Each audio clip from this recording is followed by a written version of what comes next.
launches that one out to straightaway center field. Herrera's going back. Nothing he can do with it. This thing is way out of here. Will Myers, a two-run homer. Will Myers' 9th home run of the season, one of the many big hits that the Padres had in Game 1 of the doubleheader as the bats came alive. Now they go for the sweep of the Twin Bill. Welcome back to Citizens Bank Park with Mark Sweeney. I'm Jesse Agler. That was a fun afternoon, so fun, in fact. We decided we're going to do it again. So let's take a look back at Game 1 of this doubleheader. It was fun because really, again, top to bottom, it seemed like there were guys contributing really all over the place. Yeah, I think contributions to everyone is so important offensively, and they got it started very quickly. Eric Hosmer, his first 2 at-bats getting hits, and 2 out and 2 strike hits were really the common theme. See Freddie Galvis back-to-back games with 3 hits. This offense continued to pound and add on runs. It was so important that they had to continue to just grind out at-bats. I think Andy Green has asked them to do that. Hopefully they can continue to do that because that was the biggest at-bat for me. I thought Travis Jankowski understood he had to do it, and then the icing on the cake was Will Myers' 450-foot blast, which really ended the game, and I think that was important for the offense to always contribute. Everyone did.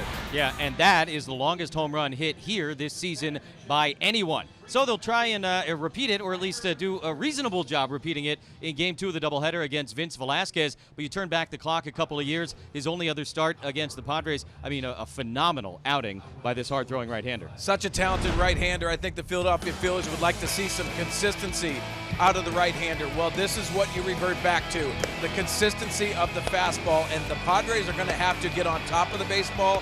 They're going to have to get him in the strike zone to be successful, because this was an outing that you have to worry about, because he's going to come into the start with confidence because he sees that uniform that reminds him of his best outing in the big leagues. Yeah, it was a 3-hit shutout, one of the greatest starts in Philadelphia Phillies history, which, as you know, goes back a very long way. So the Padres going to try and win this series, going to try and sweep the doubleheader, and Luis Perdomo will be out on the mound as he continues to work his way back from the adjustments he made at AAA El Paso. Final game of the series coming up in Philadelphia.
Game one of the doubleheader went to the Padres 10-2 this afternoon, and now the nightcap in Philadelphia. Travis Jankowski leading off against Vince Velasquez, and we are underway. Welcome back to Citizens Bank Park, a split doubleheader. Played at 12:05 local time. This game getting underway at 6:05 local time. As you take a look at the 26-year-old from Pomona. 19th start of the season for Velasquez. Recently back from a trip to the disabled list. And quickly behind Travis Jankowski, 2 balls and no strikes. Travis starting both games of the doubleheader in center field both times. Manuel Margot, they tell us, is available off the bench here in game 2 after that scary wrist injury on Friday night. But Andy Green saw no reason to start him in the game, and finally a strike as Velasquez just kind of lays one in. 2-1 on Jankowski. Nice couple days for Freddie Galvis. Oh, incredible. Nice to come back against your former club and two straight games with 3 hits. Jankowski lines that one to short. Kingery takes care of it, and Travis retired for the first out here in the top of the first inning. Padre lineup is brought to you by your San Diego County Toyota dealers. You just saw Jankowski, now Corey Spangenberg coming up. Hosmer, Renfro, Perella to follow with Galvis, Reyes, Ellis, and Perdomo. Handful of guys starting both games of the doubleheader. Jankowski among them. Spangenberg, who's coming up now, came off the bench in the first game, and Galvis, who has started every game, obviously, in the lineup for the second half of this twin bill. Corey goes after the first pitch, fouls it away. Now let's learn a little bit more about the right-hander Vince Velasquez. We've only seen him once before against the Padres. That was a very good outing 2 years ago. Yeah, shining moment and a memory that he will always think of. So that's what you have to revert back to if you're Vince Velasquez. And don't get behind 0-2. .047 average, which is second in the big leagues. Opponents 2 for 43 after they fall into an 0-2 count. So that tells me that the aggressiveness has to be there for the Padres. That being said, you have to be able to handle the barrel at the top of the strike zone. Launch angle's not going to work against a power fastball like Velasquez. You maybe see that a little bit with Jankowski and Spangenberg at the top of the order. Stylistic decision, if nothing else. Torrey came into... No, Sorry. please go ahead. He also has the good breaking ball to go along with that fastball, but he has to establish the fastball command. It's going to be interesting to see how he handles that early in this ballgame. He throws a lot of fastballs. Almost 55% of the pitches this year to come out of his right hand have been fastballs. He mixes in, as you said, the curveball and the slider. Spangenberg in the air. That is Rhys Hoskins. He is starting both games of this doubleheader, and he has out number 2 in the top of the first inning. Phillies defense brought to you by your San Diego Cadillac dealers. We just saw Hoskins in left making that grab. Herrera gets the start again with Williams in right. Walden gets the start at third base. Skip Kingery, Valentin, and Santana on the right side. Alfaro gets the catching duties to Vince Velasquez. Valentin with the third start. Jose Valentin's son, former Padre minor leaguer and first base coach. Here's the Haas starting both games of the doubleheader. 2 for 10 in the series so far with a couple of hits in game 1 today. And the fastball misses inside to him. Clearly, I think you look at that Philadelphia defense, and Gabe Kapler is using an opportunity to rest some guys. They're in the thick of it in the National League East and already thinking about the long haul. Interesting decisions you've got to make. Hosmer starting both games. Galvis, Jankowski, Renfro. Well, 2 teams and going in different directions, in my opinion. And that's what happens when you're thinking about managing a doubleheader. Like Andy Green was afforded, especially with the win in the first game, to be able to throttle back maybe on Manny Margot. Gabe Kapler's thinking of it differently. He's got to win this game, but he also has the Dodgers coming in the next series. The breaking ball, and now 1-2 on Hosmer.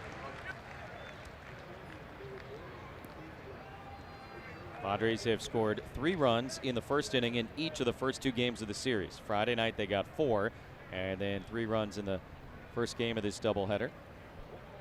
Will Myers on the bench to start, but certainly a nice weapon to have off the bench if you need him late. 1-2 to Hosmer, is grounded to second base. There's Valentin. And a 1-2-3, top of the first inning for Vince Velasquez. Luis Perdomo coming on out.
Visit your San Diego Cadillac dealers today. And by Sequan Casino. Opening in 2019, Sequan's brand new 300-room resort and hotel.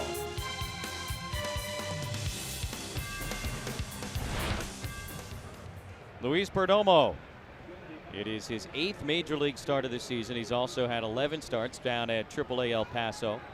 And he's got Carlos Santana leading off for the Phillies. First time he's done that in a Philadelphia uniform. Cesar Hernandez, the usual leadoff man, not playing in the second game of this doubleheader. Well, with Gabe Kapler, it's not always exactly the way it's supposed to be scripted. First year as a manager, and you know, down south with Washington, they used Bryce Harper in the leadoff position. Why not? And we saw Anthony Rizzo lead off 3 times last week at Petco against the Cubs. Santana's a good on-base guy, and you ask most managers, hey, what do you want out of your leadoff man? They say, I want somebody who gets on base, and he does that about as well as anybody in the National League, at least from a walks perspective. You see the on-base percentage more than respectable at .352. Only that guy, Bryce Harper, has more walks in the National League. And Jesse, you make a good point. When you're walking, that batting average is going to go north because you see more pitches, your timing's better. Obviously, he doesn't want to sit around 208. Reach for that one, hard hit, but into the shift. That's the third baseman, Corey Spangenberg, making the play.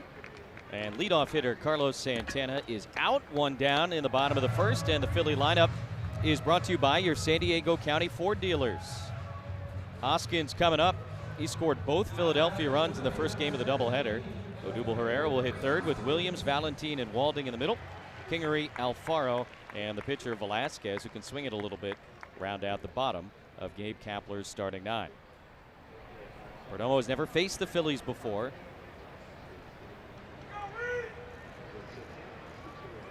And Hoskins takes a fastball for a strike, 0-1. So obviously when Luis went down to AAA, he said, hey, you got to work on some things. What have we seen, kind of evolution-wise from Luis Perdomo over the course of his Padre career now? There's been more aggressiveness. Aggressiveness there from Hoskins into the rain and into deep left center field. Jankowski goes up and makes the catch. Travis Jankowski taking away extra bases from Rhys Hoskins. And yeah, that's out number 2. Well, you know what, Jesse, you made a good point because the weather is coming in and it's starting to swirl. The wind's blowing, but Travis Jankowski surveys the land. He knows exactly where he is and times that jump perfectly for the second out of the inning, supporting Luis Perdomo.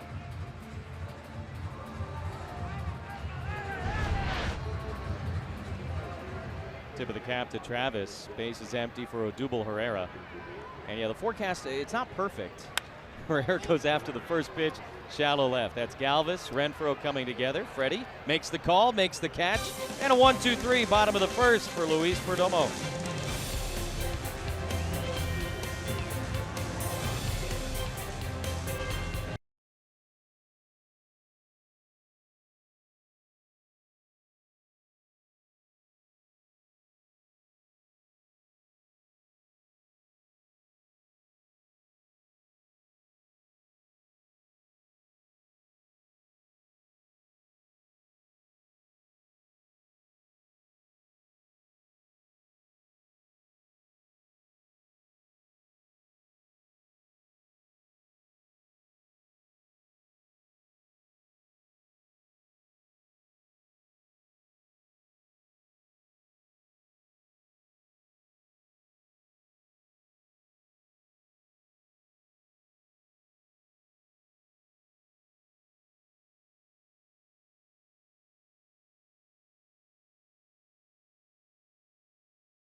Kind of pitch profile that we've struggled with. It's a power four seam with stays on plane incredibly well and a really good curveball, and we can put the ball in play. And that's easier said than done because every team he faces, he has a lot of punch outs racked up. But you force him in the strike zone and you work like crazy. The feeling that you're getting on top of the baseball. If you're fighting to get on top, you're gonna be hitting line drives and home runs. If you're just trying to hit him in the air, he's like one of those guys. By the way, his fastball works that he's gonna beat you repetitively.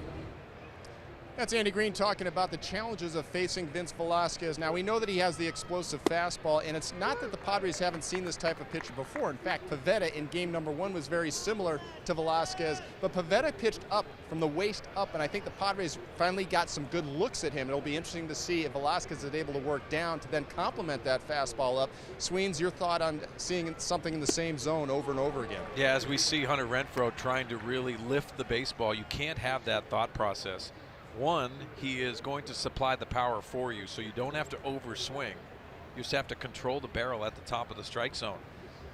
And they did a very good job of that in the first game, especially with 2 strikes. Hunter Renfroe in particular, a 3-hit game in game 1 of the doubleheader, including a double and an RBI single. Here, strike 3 on the inside corner. First strikeout of the night for Vince Velasquez, and time now for the weather report brought to you by your always sunny Honda dealers of San Diego County. They're saying 20% chance of rain. It's coming in hot. Yeah, it's already raining, and there is more on the way. They say the heavy stuff won't be here until 9:30 local time. Yeah, I don't think the heavy stuff's coming in for a while. But it's not dry. They chose to play the split doubleheader. They'd sold a lot of tickets, I imagine, and I understand that. But looking at the forecast, I think if you would have played a traditional twin bill with just back-to-back games, you would have had a much drier evening.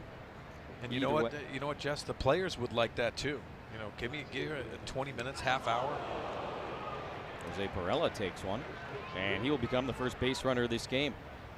95 from Velasquez, and here comes Freddie Galvis, who has had an unbelievable first 2 games back at Citizens Bank Park. 3 hits the first game. You can see a little help from his friends on that line drive, but he continued to hit the ball where it was pitched. Freddie Galvis has been inspired to come back to Philadelphia. And you see him today, just picking up where he left off. The big hit in his first at bat, the high breaking ball, and then he dumped one into center field. I always say it because it happened to me. Show them what they miss. A couple of 3-hit games, first time in his career he has had back-to-back 3-hit games, and they come in his first 2 returning to Philadelphia. One out base runner after the hit by pitch, and we'll see if Galvis can stay hot against Velasquez. I think a lot of people say, well, why did they get rid of Freddie Galvis? They got rid of him because of the high prospect in J.P. Crawford coming up for Philadelphia, and it was his time to take the reins. That's the reason why Freddie Galvis was available for the Padres. We've got Kingery there this entire series. A guy who, he's more of a super utility than a true shortstop, but he can certainly hold it down. You're talking about the doubleheader and the time between games. I saw Tori on Twitter asking, what do guys do between games of a doubleheader when you got a couple of hours to kill? They eat, and that's the scary thing, especially when it's extended. That's what we do too. Yeah, these clubhouses are like a 7-Eleven. Everything's available.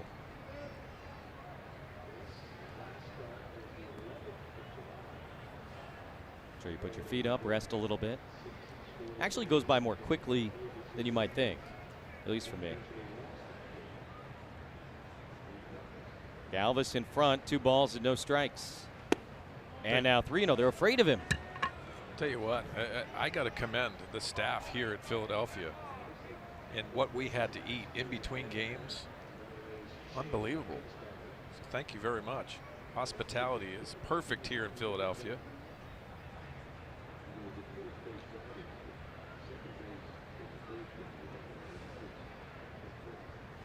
Taken all the way, and there's a strike. Did Frank get you any ice cream? You know, I passed on the ice cream. You did? I know it's famous here, and every broadcast friend I've got when we go to Philadelphia, oh, the ice cream, that's all they want to talk about. Yeah, Frank. Is the ice cream. Yeah, he's a legend, Frank, who serves the ice cream. He's a very nice man. He's a big scooper. That's the key, isn't it? Yeah, you have to say half a scoop, and you get a full one. If you don't say anything, you're getting double. Can't believe Grant isn't here for that. He can't believe he's not here. Full count now on Freddie Galvis after he was ahead 3-0. What flavor did you go with? I went banana and cookie dough. Mixed? Yeah, I mixed it. Interesting. Toppings? It's a lot of, no toppings. Oh, sorry. That's enough. I didn't mean to offend you. I had, I mean. No, how could I had the I'm banana watching and my figure. And the sprinkles are really going to throw it off. Oh, it's going to crush me. Payoff pitch, reach for, hit the other way. Kingery was headed one direction, still able to make the play. Santana does not stay on the bag, so they'll get only the 1 out. That was pretty nifty by the Philly infield. Kingery going over to cover the bag and kind of had to slam on the brakes. Now, Kingery had to jack on the brakes as he goes to his left and then jacks on the brakes, but he knows he has time. Gets that play, and Valentin bare hands it, almost makes a spectacular double play.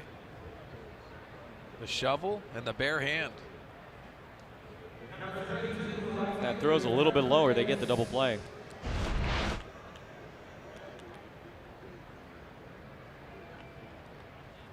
So they got Galvis out.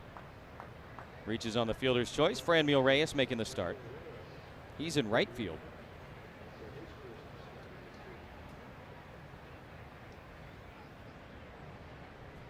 Power matchup here with Velasquez and the number 7 hitter in the Padre batting order.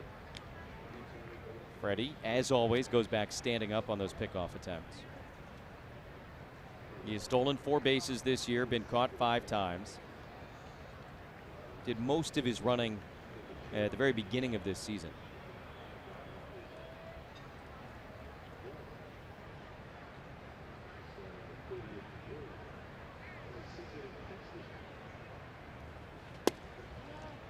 Velasquez just missing with the slider, 1-0. Yeah, Alfaro is known for trying to pull those balls that are out of the strike zone into the strike zone. Some umpires will get frustrated at that. Umpire tonight is a minor league fill-in called up for the doubleheader, Shane Livensparger. The Shane Livensparger. Another check on Galvis. Not the other lesser known Shane Livensparger.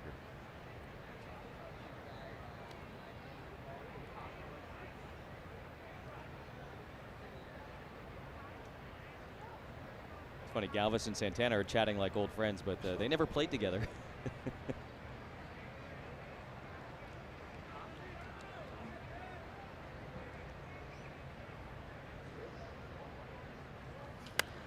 Reyes puts that one in the air and back out of play.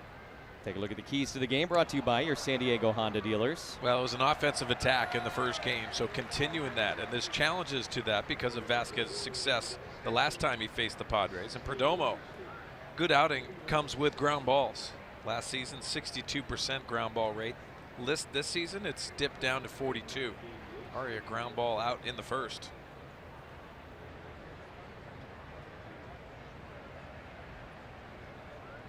Rain coming down a little bit harder now, but nothing too crazy. Down in Washington, the Nats and the Braves have had a couple of delays. They're in one now. They were also delayed at the start.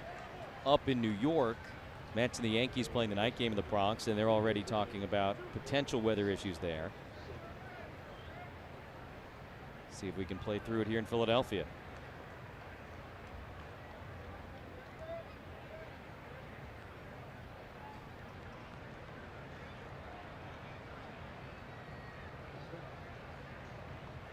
One-two to Reyes, reach for, hit in the air right field. Williams has a beat on it, and through the raindrops, he will make the catch to end the top of the second inning. Padres lead a runner, no score.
Vince Velasquez and Luis Perdomo. And Mark Sweeney, in the first two games of the series, we've seen a lot of early runs by both teams. And in the rain so far this evening, nothing doing, though still very, very early on. Umbrellas are up, and there's also sun on the field. It's moving through quickly. That's what the AccuJesse 3000 says. Thank you very much. You're welcome. We'll be gone before you know it. Eric Hosmer with a nice pick. Perdomo covering, and one pitch, one out as Nick Williams grounds out sharply to the Padre first baseman, showing off that gold glove. One away.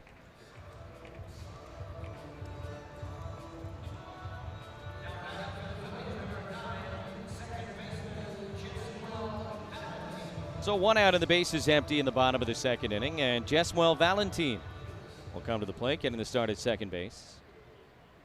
Rare off day for Cesar Hernandez. Valentin making his third start. Switch hitter.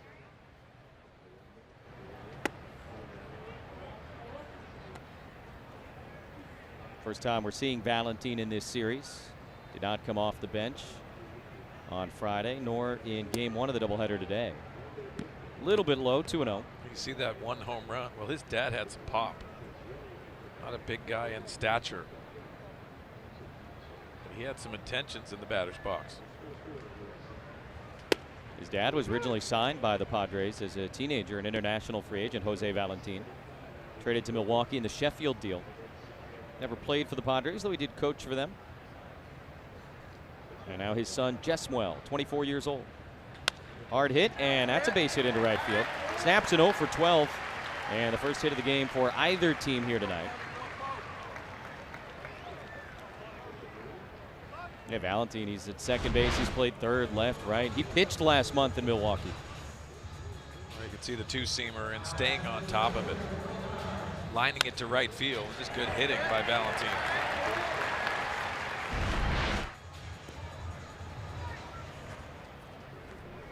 Here's Mitch Walding making his second major league start. He was the last Philly to come to bat in the first game this afternoon. Struck out against Colton Brewer to end the game.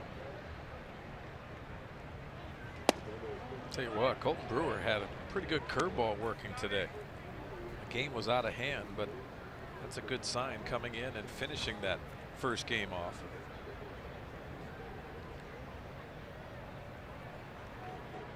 Brewer struck out. Herrera and Walding were outs 2 and 3 in the bottom of the ninth. Just a couple of hours ago. And a slow roller foul. Walding is 0 for 9 on the season. That includes 8 strikeouts. Well, it's not a good start, but that's probably why Gabe Kapler gave him the start. These are guys coming up from the minor leagues, typically playing almost every day. And now asking a young player to be a bench player, that's not an easy task. Left-handers have hit Luis well at the big league level this year, and Walding a left-handed bat. All of that factoring in, I'm sure, and now 1 and 2. 25 years old, from the Bay Area. Phillies drafted him in the 5th round 7 years ago. Double-A last year, began this season at Triple-A.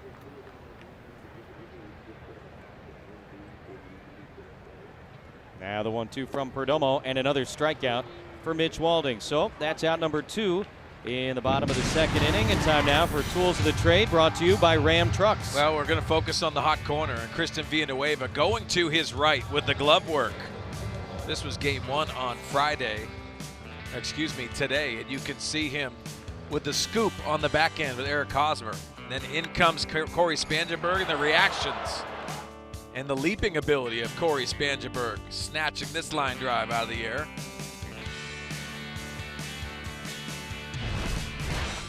Corey ended game 1 at third base. He gets the start there in game 2 as the shortstop Kingery takes outside from Perdomo.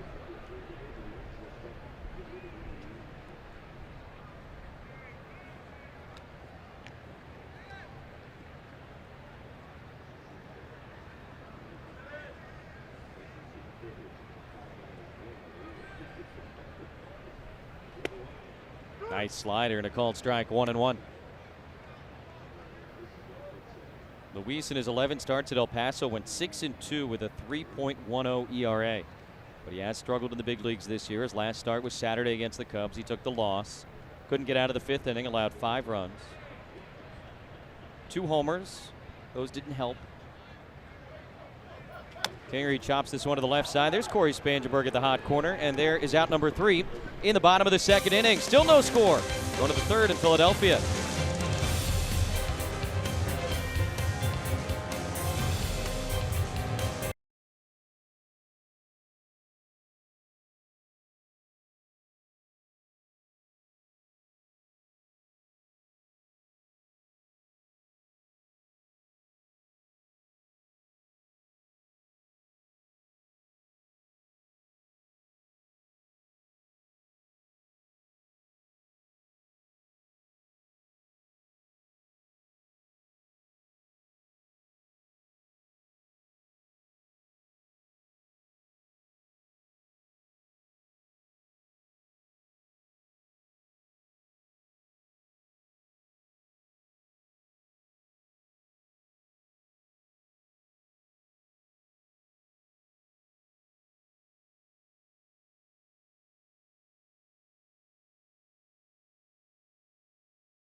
Second start back from the DL. This is what put him there.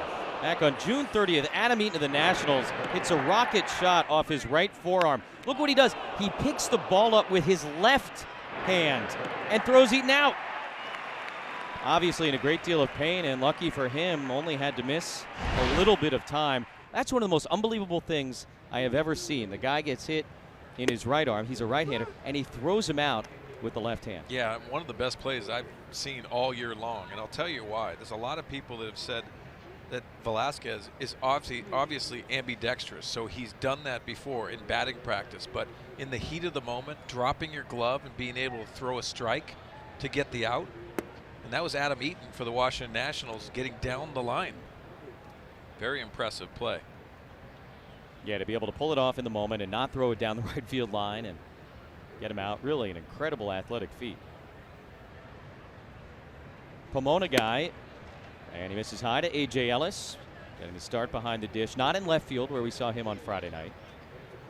That was something for A.J. A very nice job as a veteran backup backstop this year. Has had plenty of playing time with the Hedges injury.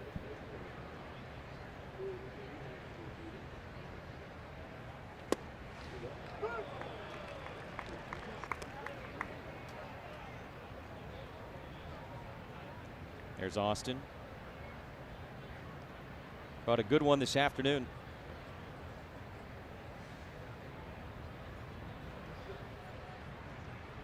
2-2 to Ellis, and he got him. Strikeout number 2 for Velasquez, 95-mile-per-hour fastball. Now the finish on the fastball, his misses have been up out of the strike zone, much better down. You can see the four-seamer with late life.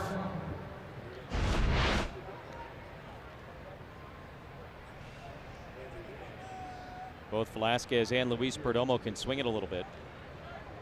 Luis batting .400 on the season. He's 2 for 5. I like that. I don't think he qualifies in the National League. No. The batting title, but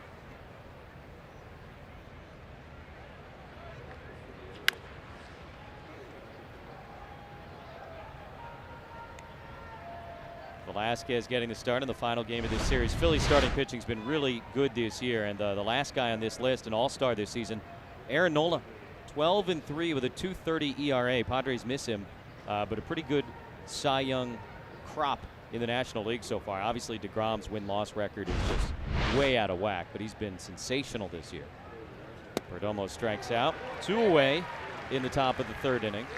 Yeah, the former LSU product, Aaron Nola, has really taken his game to another level. You watch him pitch, and he just has a certain presence on the mound that you fall in love with.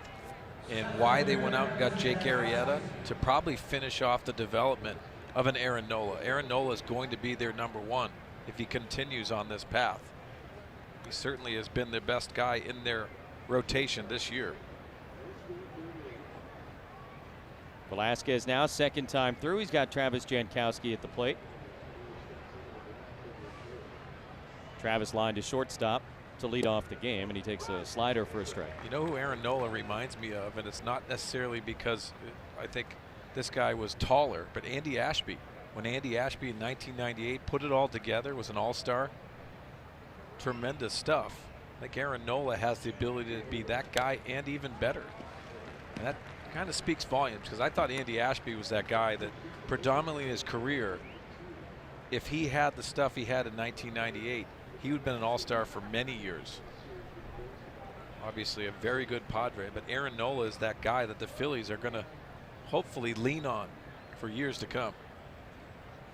Padres ducked him this series. We'll see about 3 weeks from now when the Phils come to Petco Park for the one and only time this year.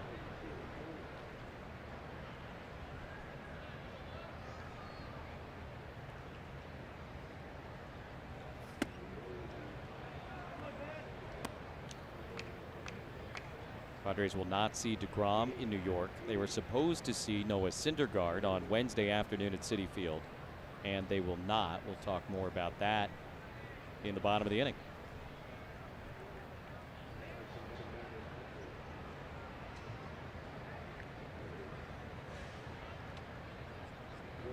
Travis swings and misses. Velasquez strikes out the side, and we are still scoreless in the middle of the third.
Padres going for the sweep of the Phils, and time now for our Valley View Casino trivia question.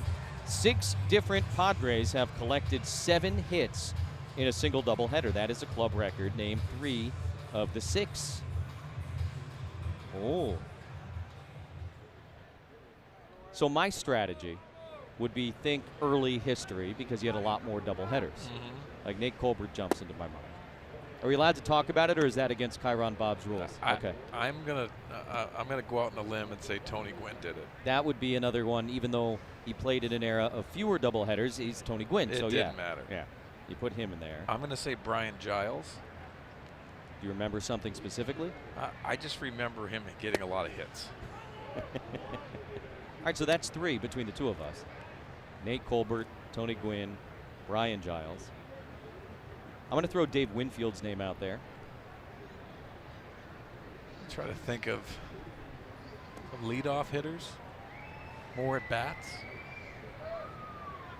Kilvio Veras. Oh, cute.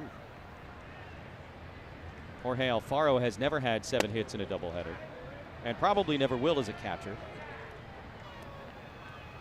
Luis Perdomo has allowed 1 hit and struck out 1 in his first 2 innings. He's got 8, 9, and 1 in the Philadelphia batting order here in the bottom of the third. Rain seems to have stopped.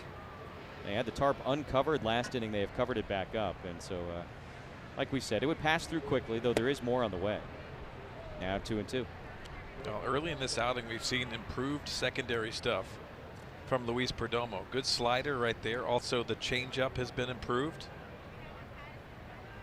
He's thrown some of those as well. We've heard a lot about the changeup from Luis Perdomo. Work in progress? Yeah, I think it is. And the reason why it's an important pitch, because you can throw it on that same plane as his 2-seamer, especially to left-handers.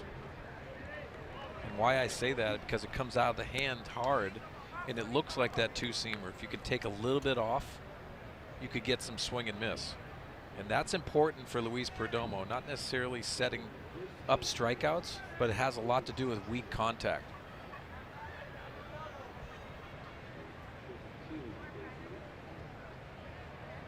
The slider here. And he got him.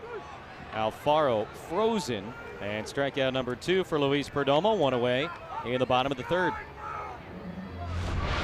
Well, being able to use and utilize your secondary stuff, the high slider, but it freezes Alfaro. And nice work by A.J. Ellis. Watch how he presents that pitch. It goes down to 1 knee, so the movement isn't all in the glove. Yeah, he does such a good job presenting the strike zone and even the edges. I think both catchers end up doing that, but sometimes it's all how you manipulate your body. in where you catch the baseball. I was talking to Austin Hedges earlier this year about pitch framing. And he said the low one is kind of where you live as a pitch framer. You know, off the plates, usually they get a pretty good read at it. But you make your money, so to speak, down at the bottom of the zone. That's flipped out to right field. Franmil Reyes has out number 2. As the pitcher Velasquez sends it the other way. Yeah, I think, Jesse, if you talk to some catching instructors and a lot of the guys that I've always respected in the game, they said at the bottom of the strike zone, when you're receiving the ball, it's really how you present it and get that left thumb underneath the baseball. So you're not taking it out of the strike zone and bringing it back up.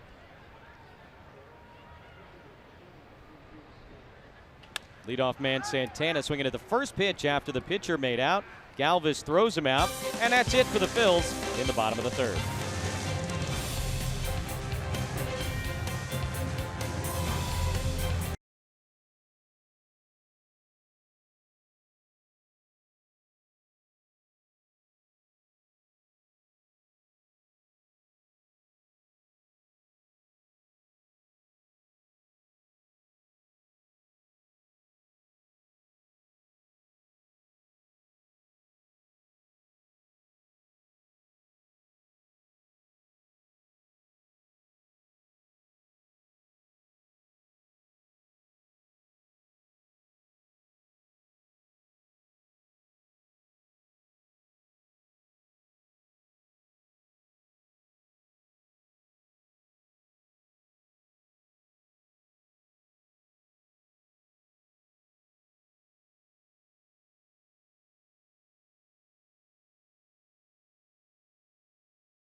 Saves for Trevor Hoffman.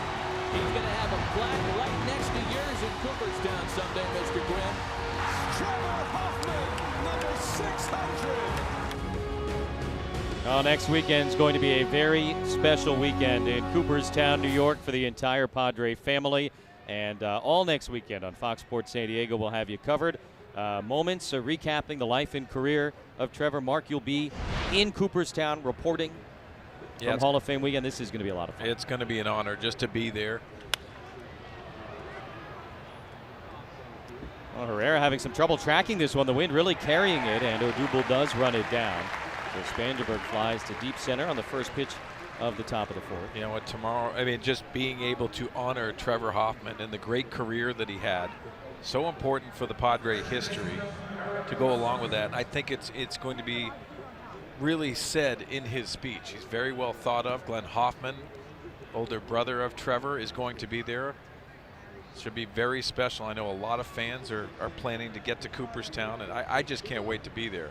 As a former teammate, a friend, incredible career that should be honored.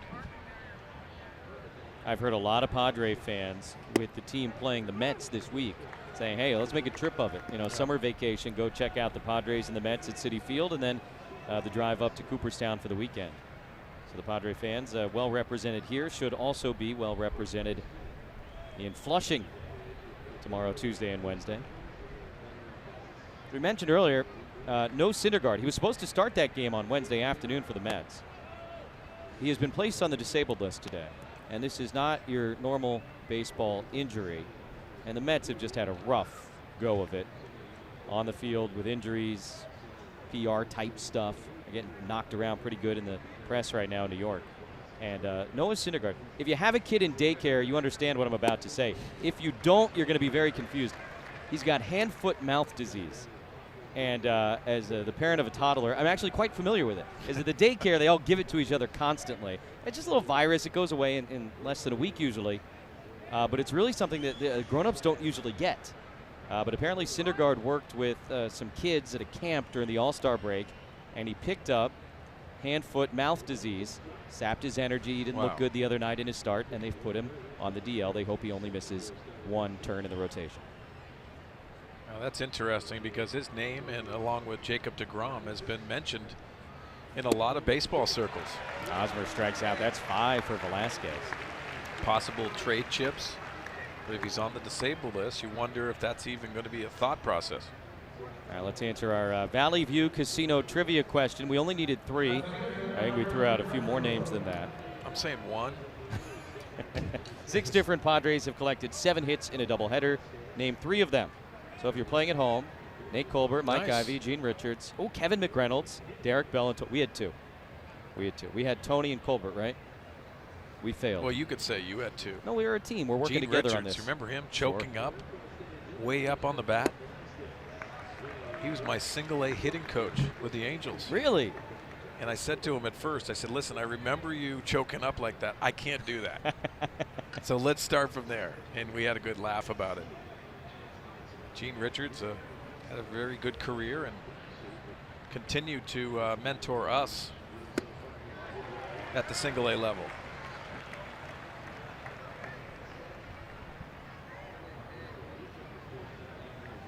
I thought I had Dave Winfield. I thought he would be on the list.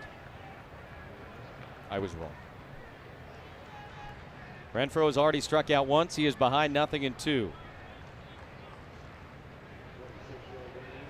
Velasquez comes at him and able to lay off the slider. Renfroe picks up a ball in the count. Spangenberg was the first guy to hit. He didn't wait around against Velasquez. He didn't want to fall behind. And he sent one out to deep center field. But already 5 strikeouts for the right-hander, who struck out 16 Padres in his only other start against them 2 Aprils ago.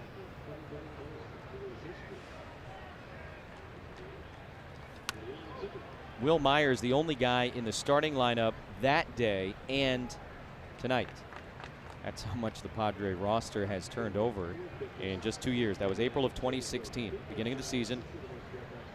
Final game of the series that opened up the home schedule for the Phillies that year, as I recall. Corey Spangenberg appeared in that game off the bench. But Corey and Will, the only guys on the Padres 25-man roster now that appeared in that game. Renfroe does strike out, and another 1-2-3 inning for Velasquez. Scoreless in the middle of the 4th.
Well, Travis has played all 3 outfield positions. This is his natural position. What a feel for the outfield spot, especially in center. And the Luis Perdomo loves this effort, timed perfectly by Travis. And the locks of love, see them going out there behind the hair. Beautiful hairdo. I'm not a hair guy, but that's sweet. 15th start tonight on the season in center field. He started 17 games in left and 21 in right. But like you said, he is a center fielder. And he went out and got it against Rhys Hoskins back in the first inning. Well-pitched game so far by both Perdomo and Velasquez, who has yet to allow a hit in 4 innings. Phils only have 1, and that total will stay right there. Spangenberg handles the in-between hop nicely, and Hoskins now 0 for 2. 1 down in the 4th. You know what, talking about Travis Jankowski in center, and especially in center field, because I think if you read the ball off the bat well in center field, it's an easier position if you have speed. But just like we talk about Freddie Galvis as that calmness at short, Travis Jankowski has that in center field, in all outfield positions. Almost seems like there's no stress because of the read off the bat. Remember last weekend at Petco, the families put together the baskets for the auction for Make-A-Wish San Diego. Like 3/4 of Travis's basket, hair and skincare products. Not kidding. I was looking at the list. There's a lot of product. What kind of gel does he use? You know, I've asked him before, and he's quick to answer. I don't remember it. Whatever it is, it works. 2-0 on Herrera. That's interesting. He kind of stepped back from the first pitch. Perdomo didn't get the call. Now this one runs in on him. Herrera's hitting 4 straight.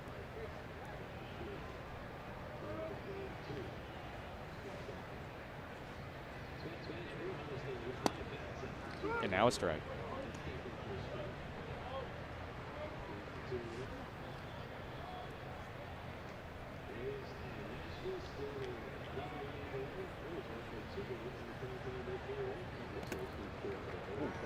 Came back and caught the plate umpire.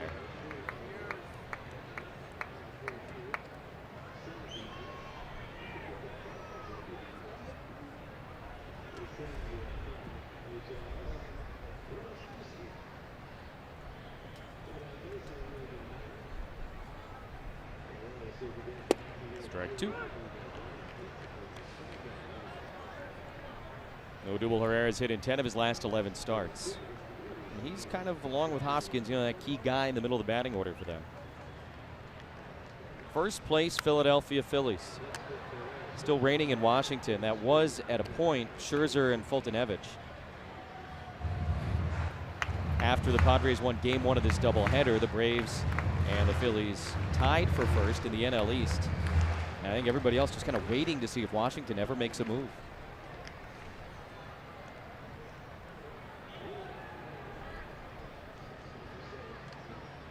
Herrera launches that one deep down the right field line. Franmuel's going to chase it, but he's going to have to look up and watch. Odubel Herrera leaves the building. That's his 17th home run of the season. And the Phillies break a scoreless tie here in the bottom of the 4th.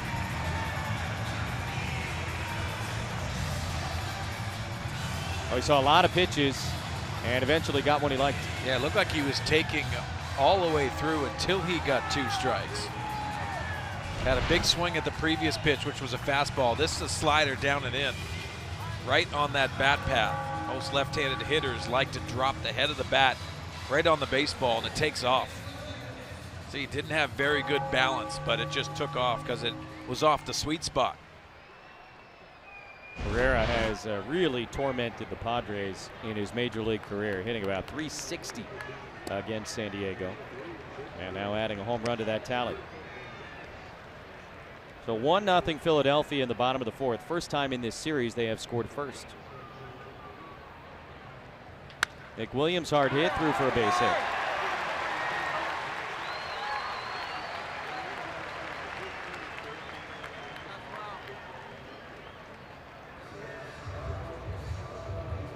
Well, Jesse, these are the times where Luis Perdomo can't let things snowball. It's only 1 pitch, solo home run, but then he starts making the mistake. It's an elevated changeup. The location of the pitch has to be down. Just an easier adjustment for the offensive hitter to make on a high changeup.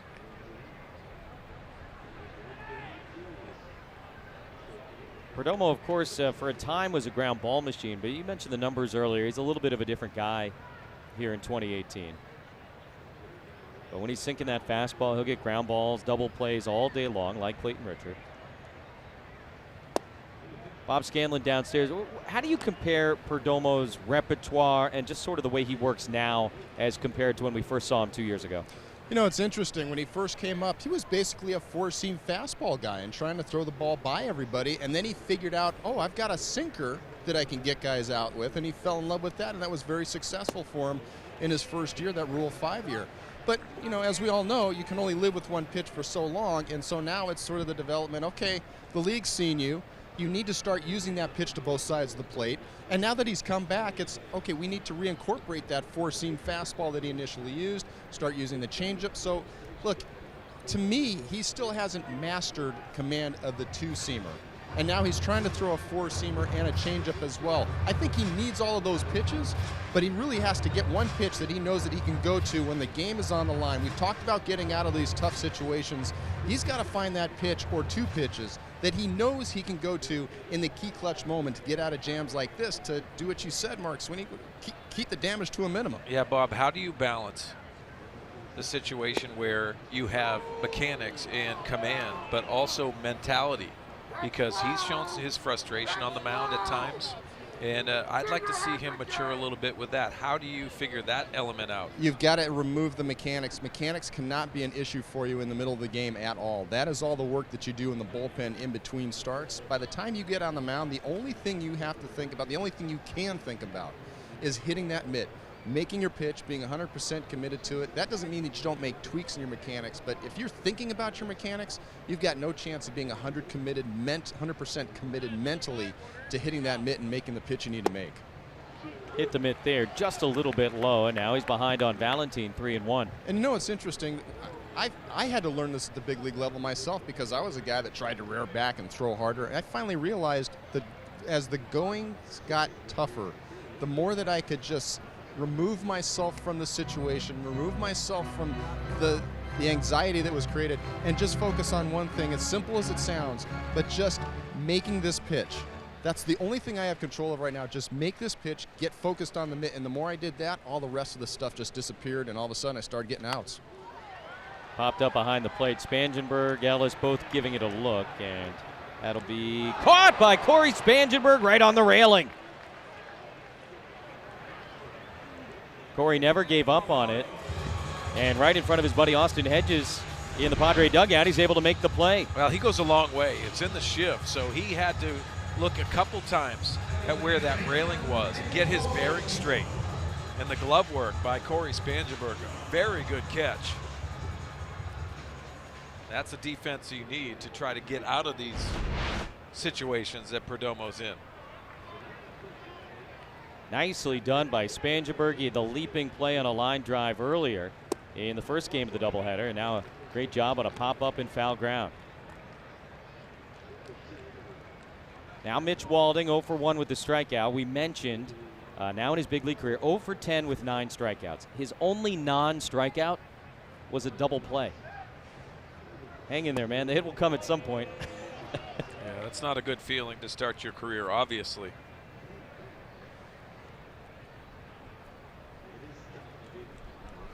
It's one thing to go 0 for your first 9 or 10. It's another for it to be filled with strikeouts and a double play. Can't be thinking about any of that right now, I guess. And he is ahead in the count, 2 balls and no strikes.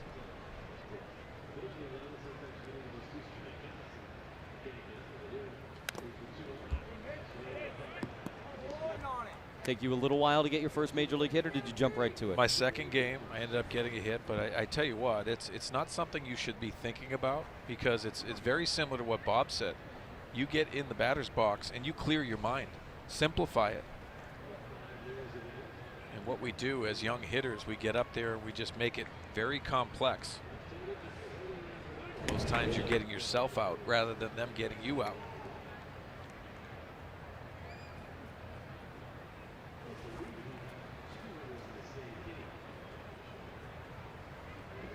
You try and leave it in the on-deck circle, or even, kind of in the dugout prior to that? It's even way before that. Yeah. This one is in the air to left. Hunter Renfroe is there, and Walding will continue to wait. Phils get one on the Herrera homer.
Makes 95, 96 miles an hour. You can see the late life on it. As it gets to the plate, it just explodes. You think you're on it? Nope, you're a little bit too late.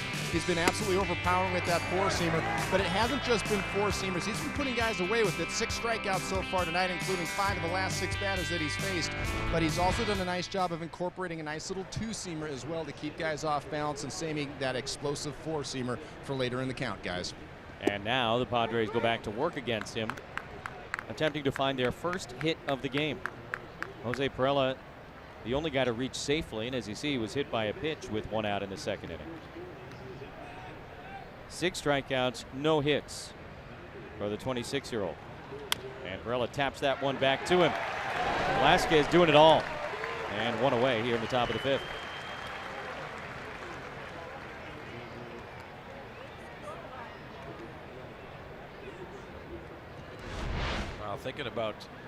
Talking about the athletic ability by Velasquez. He just understands how to field the position. Very good athlete, but mentally they'd like to get him in this framework, which is so important with his development. Still a young right-hander, but you can see the stuff and the athletic ability. Freddie Galvis 6 for 10 in this series in his return to Philadelphia. And Velasquez got to be thrilled that the Phils got him that 1 run. He has kind of been the guy, especially as of late, to get no run support whatsoever. And even in his last start, which was July 11th against the Mets, he threw 6 shutout innings, and they got him not a run of support against DeGrom. In his last 3 starts, they have scored a total of 5 runs in support of Vince Velasquez. Now, typically there's a guy on the staff that is thrown in that direction to persevere. I think it's going to help him in the development. Padres bats were on fire in game 1 of this doubleheader. And in search of their first hit of the afternoon or evening here in game 2. Let's take a look at StatCast, powered by AWS. Freddie Galvis, balls in play as of late.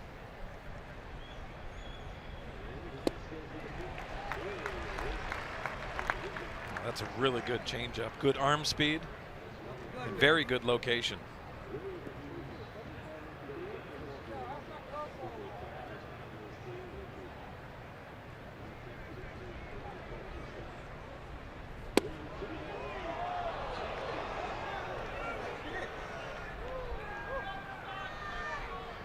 Dodgers and Brewers continuing their series in Milwaukee. Mike and Clay will get you caught up from the studio on what took place at Miller Park.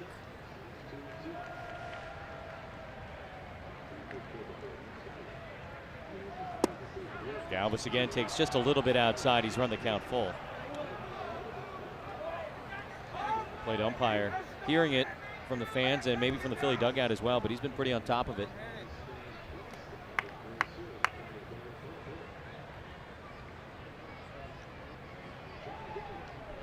Payoff pitch is inside, ball 4.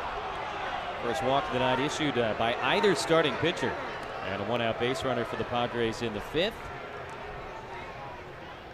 When the Padres hit 2 home runs in a single game, tweet at Fox Sports SD using the hashtag #HIT2GET2 for your chance to win 4 new hand-cooked tires, brought to you by Evans Tire and Service Centers. Had 1 home run in game 1 of the doubleheader. That was the Myers 450-foot blast. It kind of put the game away in the top of the 9th inning. Padres won 10-2 earlier this afternoon. And Myers home run the longest of the year here at Citizens Bank Park. Now a guy who can certainly hit one a long way as well, Franmil Reyes.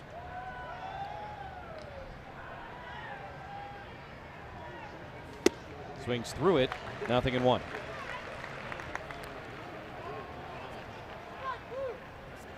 Franmil making his first start of the series. Pinch hit single in the 6th inning on Friday. Pinch hit walk in the 6th inning earlier this afternoon.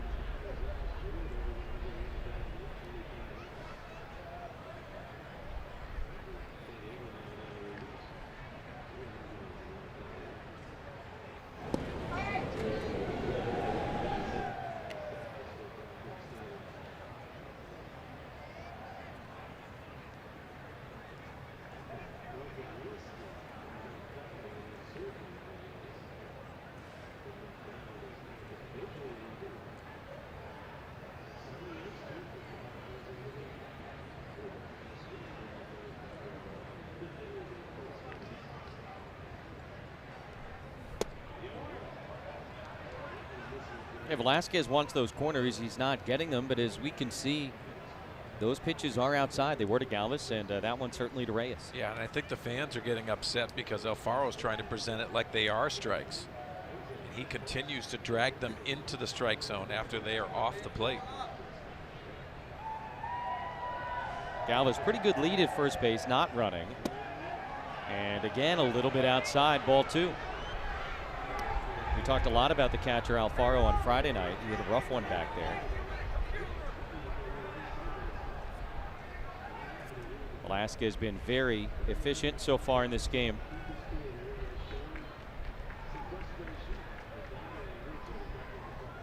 Padres doing a good job laying off the close pitches here in the 5th.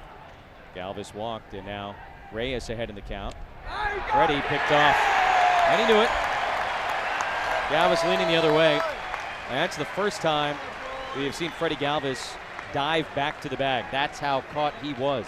Usually goes back standing up. Well, as we touched on, the athletic ability, but also the quick feet. Watch the quick feet, and the target is thrown right down, and Santana slaps the perfect throw down on Freddie Galvis. Looked like Freddie was surprised at that. Just like that, 2 outs and the base is empty. Velasquez can go back to the full windup. And Franmil fouls it back, 2-2.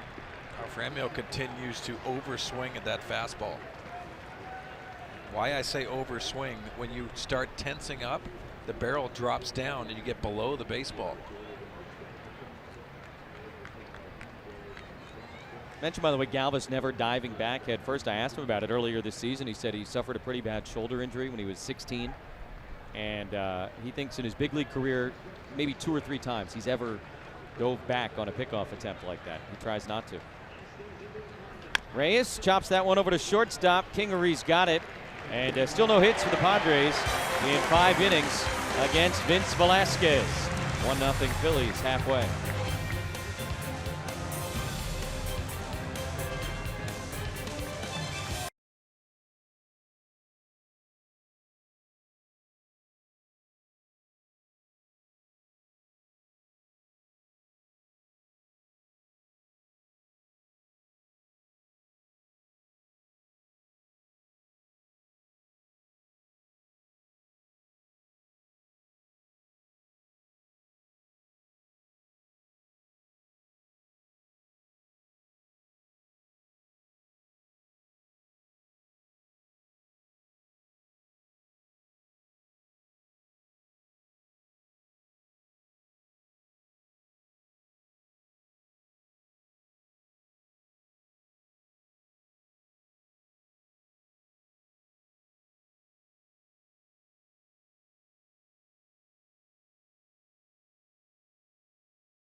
Guys, thank you very much. Luis Perdomo back to work in the bottom of the 5th inning. When the Dodgers were at Petco prior to the All-Star break, I saw Matt, said hi. I said, how you doing? He goes, I can't complain. I said, no, you can't. Yeah. It's kind of the sort of season that it's been. He laughed and shook his head. 17 home runs, 62 RBIs. And for Dave Roberts to be able to have him in the middle of the order, then go out and get Manny Machado, it's a pretty good lineup. Bottom of this lineup against Perdomo in the bottom of the 5th inning as he tries to keep it a 1-run game. And Hosmer chasing this pop-up into foul territory. He will make the play. So Kingery pops out. 1 down in the bottom of the 5th as the rain picks up again here in Philadelphia. We felt it at the beginning of this game, and then it went away, and now it's back. This is the makeup game from yesterday. Technically, the first game of this doubleheader was the Sunday day game, and then now today is last night's game. So we're basically time travelers. It's cozy.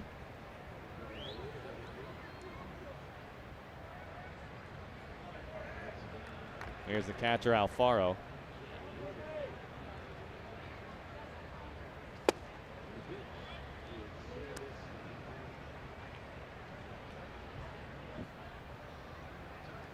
Vince Velasquez has yet to allow a hit. He will hit third. And the third time this year Velasquez has gotten through 5 innings without allowing a hit, all 3 times against a National League West team. Did against the Dodgers in May, against the Rockies in June, and now against the Padres here in July. Mentioned he's a California guy. Pomona, dad was a Marine, the UPS driver.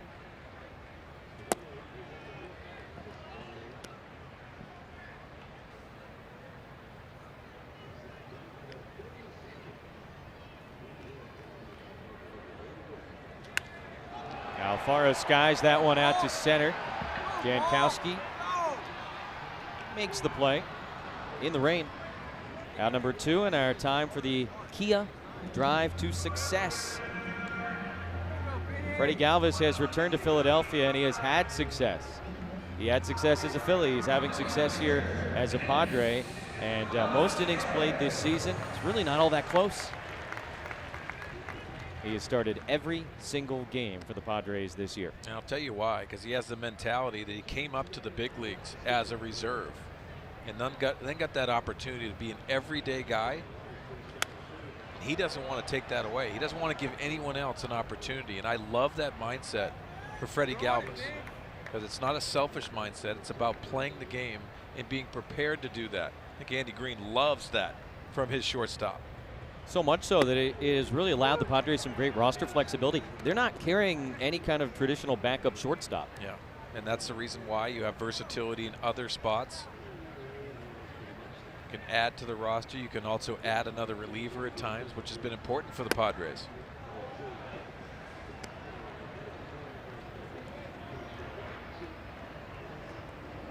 Perdomo has worked a pair of 1, 2, 3 innings. 1 in the first, 1 in the third, trying again here in the 5th. Ahead of the pitcher Velasquez, and he got him. Luis Perdomo with his 3rd strikeout of the night. And a pitcher's duel in Philadelphia, 1-0 after 5.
Out of the first inning, Rhys Hoskins, who homered in game 1 of the doubleheader, goes deep to left center, and Travis Jankowski takes away extra bases. A fine running catch by the Padres center fielder. But Vince Velasquez has been the story so far. Right-hander threw a 3-hit shutout against the Padres 2 years ago and struck out 16. He's got 6 strikeouts in 5 innings this afternoon, yet to allow a hit. Only 1 run in this game. That came on that home run by Odubel Herrera. Solo shot, bottom 4, his 17th of the year, and that's literally all you need to know about this game so far. The good news from a Padre perspective is, there's still 4 innings to go. Yeah, you think about Luis Perdomo's night. It's been very good, and he got hurt by arguably his best pitch tonight. His slider has been very good. That's what Herrera hit out to right field. So for the 3rd time this year, Velasquez takes a no-no into the 6th. Ellis, Perdomo, and Jankowski, the scheduled hitters here. And on top of everything else, Velasquez has been very efficient. And he's using all of his pitches now. He's settled in and has finished to that fastball. He's doing the changeup, the curveball, the slider, and obviously he has that 4-seam fastball.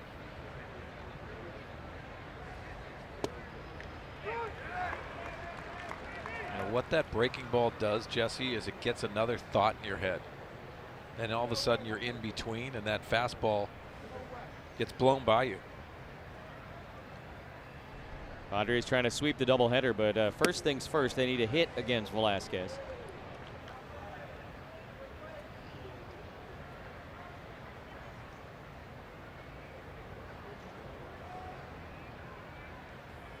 Two Padres have reached safely so far. Perella hit by a pitch in the 2nd. Galvis walked in the 5th. Freddie was picked off. Ellis strokes that one out to left field. There's your hit, and extra base is most likely for A.J. Ellis. Nope. Never mind.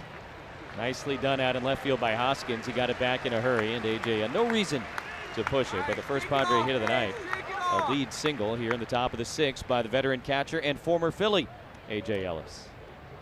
Caught Velasquez a couple of years ago here. Oh, you got to love A.J. Ellis because he gained information from that first breaking ball, then took the fastball off the plate, and then he gets another breaking ball and drills this into left field. It's really good hitting and smart hitting by A.J. Ellis.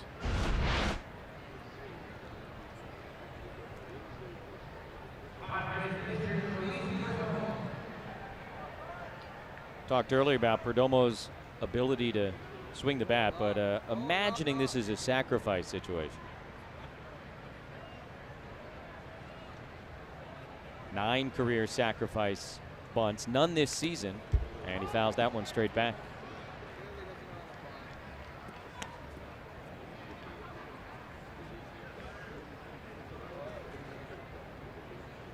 Perdomo, of course, last year was the king of extra base hits. He had 5 hits on the season. A double and 4 triples. Excuse me, Jesse, anytime a guy has velocity, you have to set up early for a sacrifice bunt. You don't want to get caught off guard. I think Luis was late in that first attempt. Get it out there. There you go. Now behind, 0-2. Get it out there and leave it out there. Bunting's a tough thing. You have to commit to it, but you also have to have soft hands, be able to stay in the strike zone, track the ball off your bat.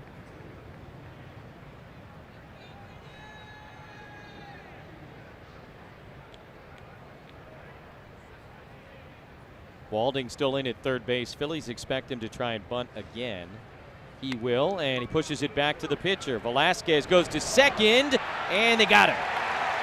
Thought Ellis maybe was going to be able to work around the tag attempt by Kingery. A little bit too firm on that bunt. And Perdomo replaces Ellis at first base, which is a speed upgrade. Well, you see the bunt down, and Velasquez had every intentions of throwing this to second base, and Kingery makes a nice play. Comes off the bag and easily puts the tag down on A.J. Ellis. That ball was ticketed to center field. Top of the order now, Travis Jankowski.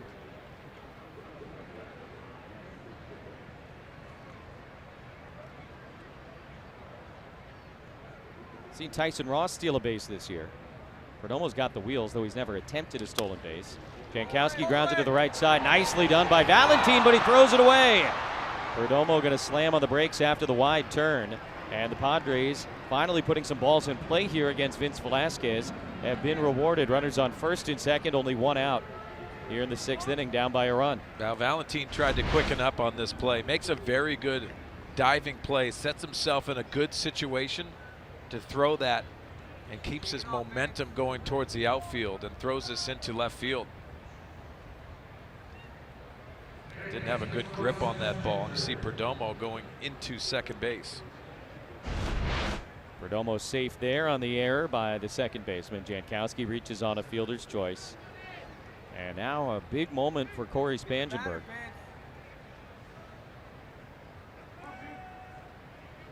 Padres have been more than respectable with runners in scoring position this series, going 8 for 23 in the first 2 games.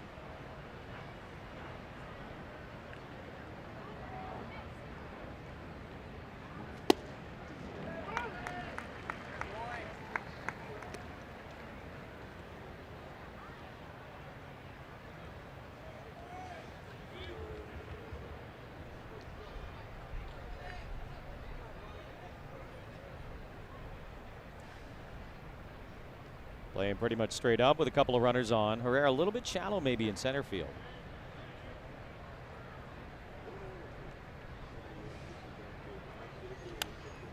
Corey slashes the 0-1 foul, and now he's in the hole, 0-2. Velasquez was flirting with the no-hitter, as we mentioned, and Phillies pitcher Rick Wise no-hit the Reds. June of '71, hit 2 homers for himself. Is that a pretty good day? That's a good day.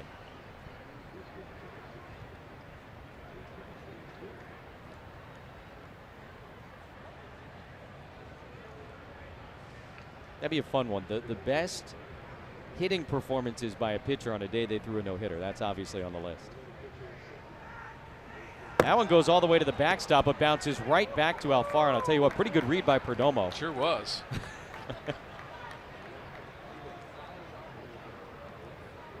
Because if he tries to advance there, he's got no shot. Yeah, and I think they got crossed up. That's the reason why they're meeting, going onto the mound. He uncorks this ball, and it's a fastball. Alfaro looked like he was set up for that changeup. This is Luis Perdomo's reaction. He wanted to go, but it came right back, and he's lucky. That would have been an easy throw by Alfaro to third base.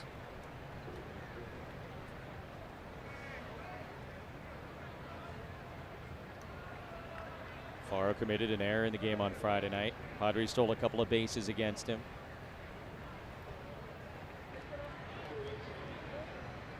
Padres with a couple of guys on against Velasquez here and trying to break through. Spangenberg, though, becomes strikeout victim number 7. And now 2 away in the 6th.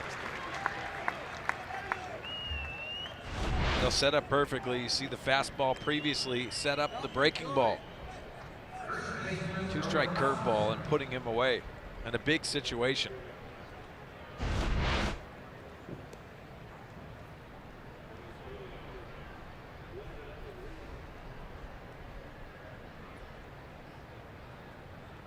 Hosmer did a nice job this year with 2 outs and runners in scoring position.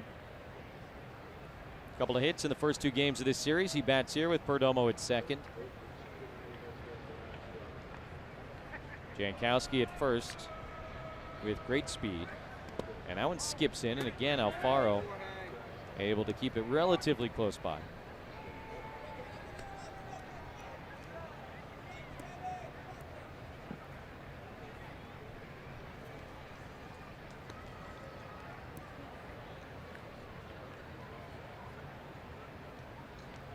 You see Santana, the first baseman, playing in back of Jankowski, so with 2 outs, Travis can have a big lead.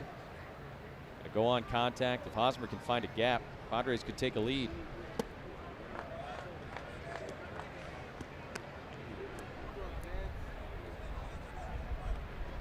Velasquez slows it down in a big way with runners on. For the most part tonight, though, guys have not been on. A.J. Ellis got the first Padre hit to lead off this inning. And now Hosmer up with 2 on and 2 out.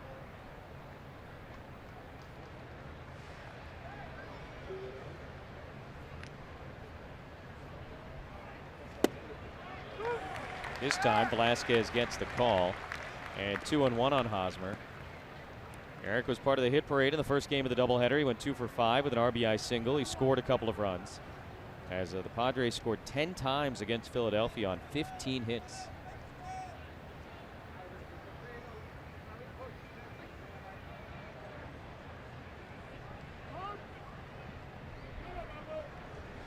Funny we spent so much time talking about the offense in game one. I mean, Tyson Ross, 5 solid innings, and then Strom, Stammen, Colton Brewer just shut it down for the bullpen. Yeah, and you think about how important pitching is, and this shows you right here. Velasquez for the Phillies and also Perdomo on the Padres side. But you're right, Jesse, that after Tyson Ross's work, guys shut it down.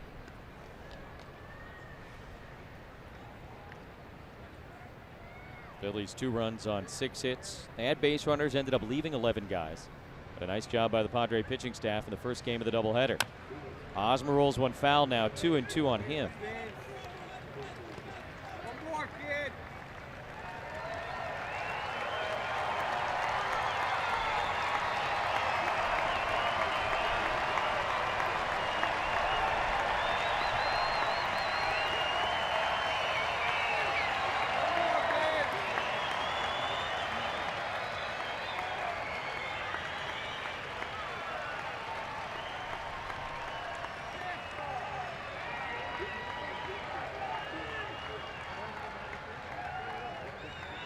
Two coming. Hosmer goes up and sends it into left field. Hoskins comes in, nearly overran it, but he's able to make the play, and that's all for the Padres in the top of the 6th. They lead 2.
Fox Sports San Diego presents Padres Baseball, brought to you by your SoCal Mazda dealers, by Petco, the pet company, and by Hyundai. Get a great deal, more than a great deal, on all new Hyundai vehicles. See your Hyundai dealer today. Corey Spangenberg getting the start at third base. Nice catch in support of right-hander Luis Perdomo, who's allowed only a run on 3 hits through 5 innings here tonight in Philadelphia. Game 2 of the doubleheader. Padres going for the sweep, and that's good for Luis. I mean, it's certainly a step forward, and a little run support would go a long way. Yeah, and you're right about that, Jesse, because it's a different way of pitching when you have run support. But he looks very comfortable tonight. He has a calmness about him, and even after that home run, he righted the ship and got out of it. Odubel Herrera solo shot, 1 out in the 4th inning, the only run of the game. Top of the order, though, for the Phils here in the 6th, and they'll get a 3rd look at Luis Perdomo. Santana out of the leadoff spot. A couple of ground outs, 1 to short, 1 to third.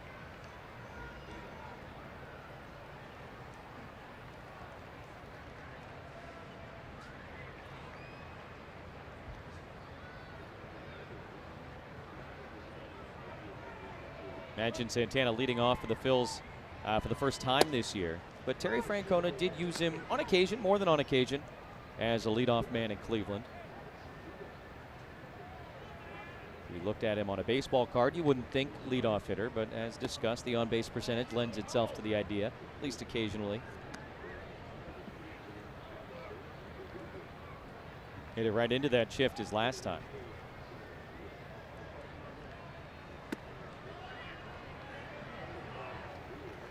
The one thing, though, about being a leadoff hitter he did not seem to grasp was in the third inning. Velasquez, the pitcher, had just flown out for the second out of the inning. And you want to give your pitcher some time to catch his breath in the dugout. And before Velasquez even got to the steps of the dugout, Santana was in the batter's box. And he was waiting for Perdomo. And he swung at the first pitch and grounded out to end the inning. So he didn't give Velasquez any time at all. The finer points, I guess. Takes a little bit in, now full count. Yeah, it's that mindset that you have to have as a leadoff guy. But it's not his mindset. You don't want to change things because you're just leading off for a few times. Only the second time today Perdomo has gotten to a full count, and it leads to his first walk of the night. Lead-off walk issued to Santana. Is the second most walks in the National League, and we'll see if this one hurts in the bottom of the sixth.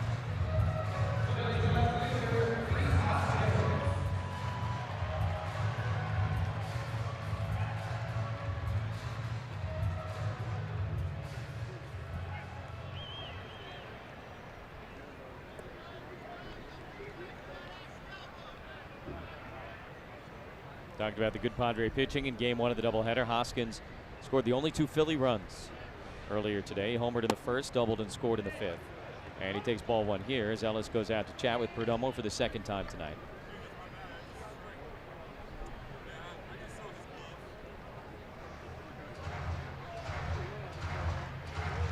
The watchful eye of the pitching coach.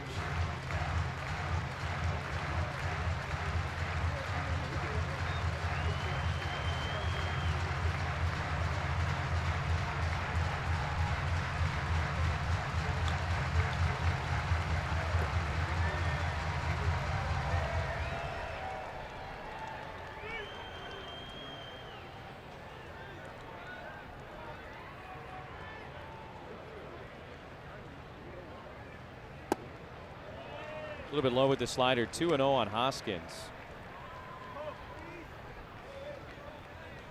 You see that C-flap he's wearing to protect the left cheek. He broke his jaw earlier this year. Barely missed like a week and a half. When he came back, he was wearing 2 of those, one on each side. Even as a right-handed hitter. Made for an interesting look. Now a little bit more traditional, I guess. And we've seen that flap all over Major League Baseball this year. Yeah, I think it's important with the velocity, the heavy velocity in the game, especially these relievers. You never know when someone's going to uncork that pitch that you can't see. Remember Giancarlo Stanton in a Marlins uniform in Milwaukee? It's something you don't want to remember, and if it can be prevented, why not wear it?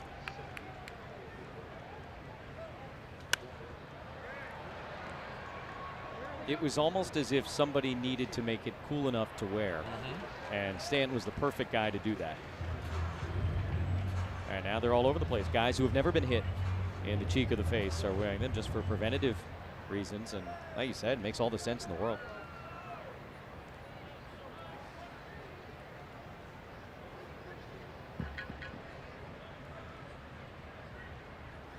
Nice one, and Hoskins down looking. 4th strikeout of the evening for Luis Perdomo and Bob Scanlon. What are we seeing out of the right-hander tonight? Well, that slider that he just struck Hoskins out with has been a key pitch for him tonight. Good sliders down in the zone. We've also seen some quality changeups, but it's really been a mixture of using both the slider and the changeup. Those are all good sliders right there. But here's one mistake. He tried to backdoor this one of Herrera, and he went right into the left-hander's nitro zone, right? Down and in the strike zone. Lefties love that pitch from the righties. That's the only mistake he's made tonight, guys. But other than that, I think this has been a huge step forward for Luis Perdomo tonight in the use of his off-speed, both the slider and the changeup. He's done a great job of staying out of the big innings, throwing it for strikes behind in the count. It's been a good weapon for him. Now another shot at Herrera after the home run in his last at-bat. He goes right after the first pitch fastball, and Luis pumps that one up to 95 miles per hour. Herrera swung right out from underneath of his helmet. is now 5 for 10 in this series, Odubel Herrera. At some point, you're going to have to put it back on, yeah. It's part of the rules.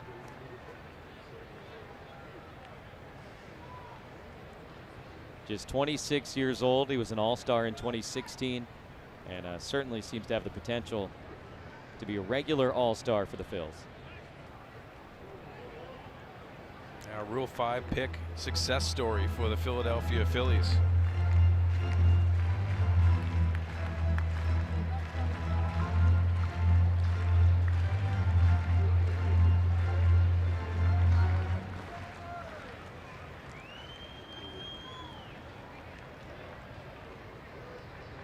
Herrera's hit in 11 of his last 12 starts. Last year, he had a 21-game hitting streak, which was the longest in the National League all season. I saw the Shin-Soo Choo on-base streak finally came to an end. Wow. 52, 55, something crazy like What that. a run that was. Yeah. Padres participated in that, if you will, down in Arlington last month.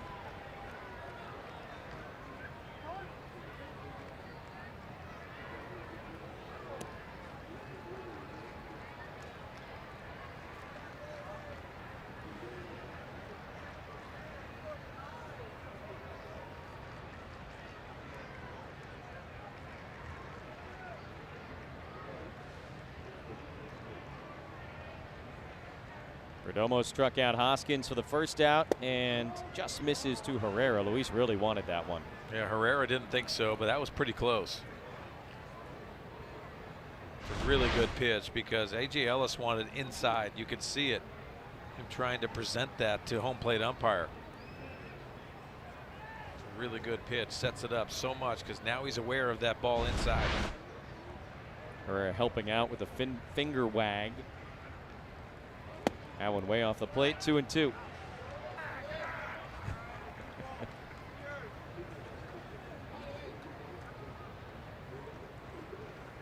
like a pretty good conversation taking place at home plate with Herrera, Ellis, and the umpire.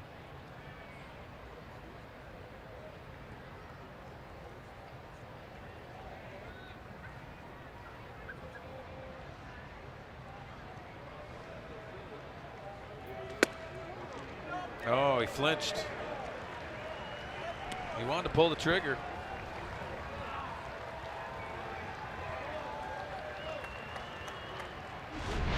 This ball is just off the plate, but watch the umpire's reaction. Yep. Hey, you read his lips. He said ball. It was like his body wanted him to call a strike. It's a great shot.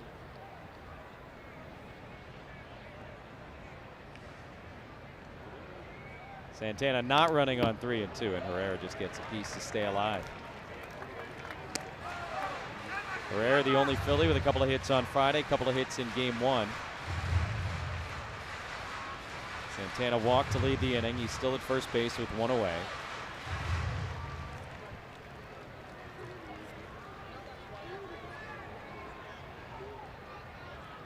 Herrera's home run back in the 4th inning, his team leading 17th of the year.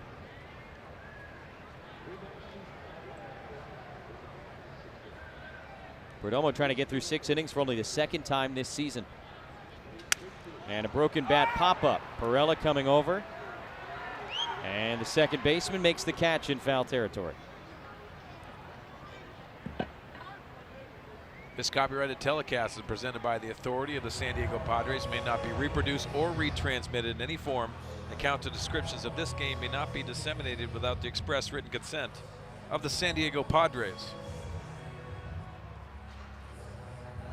Luis's longest start of the year was 7 innings 2 starts ago against the Dodgers. You might remember that one, though. It wasn't that he was just cruising through 7 innings. It was they needed some length out of him. And he was able to do that after the 16-inning game in Arizona the day before. He went 7, allowed 6 runs. Didn't strike anybody out. But he got through 7. That was kind of the main thing. Here today, one of his best performances really of the last couple of years. Well, to me, this outing, his misses have been good misses. He's had some really good sliders, as Bob alluded to, thrown some change-ups. He's really mixed his pitches, and executed them. Williams. There's a good changeup right there. Yeah. That's what you want to see. You need another thought in the mind of these hitters. As we see the pitches by inning, pretty efficient other than that fourth.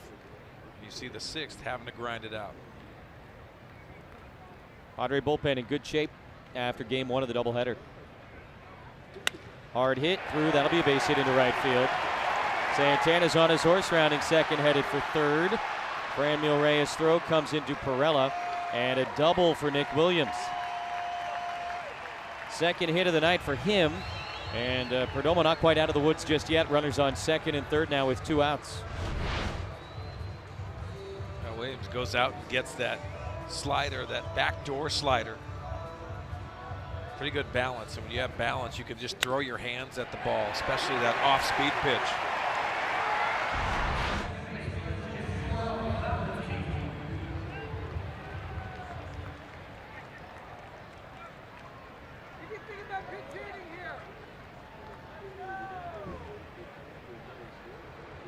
So a couple of guys in scoring position for the Phils.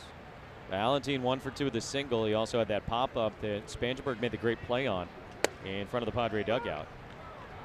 Phillies were 0 for 10 with runners in scoring position in game one of the doubleheader.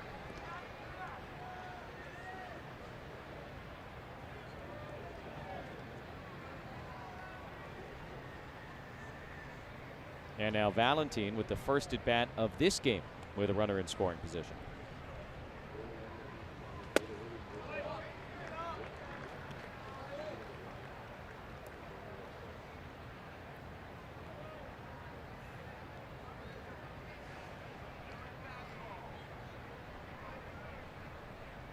Works as an umbrella or to catch a baseball.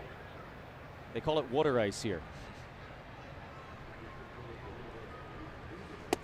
Oh, good changeup again. Locked up Valentine.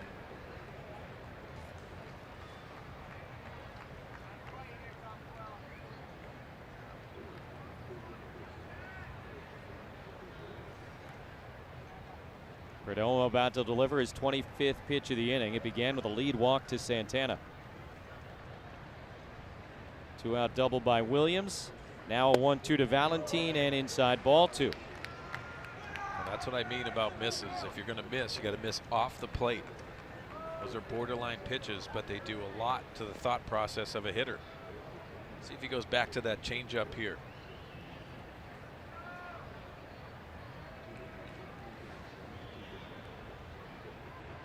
Two balls and 2 strikes on the switch hitter. The pitch to Valentine is high.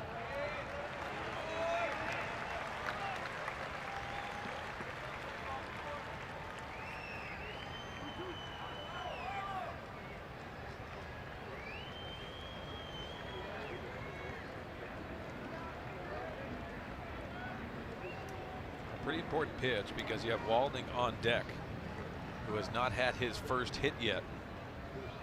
So you have a base open. Yeah, when you say it has not had his first hit yet in the big leagues is what we're talking about. Yes. So that goes into the thought process. That's why you see that 3-2 changeup.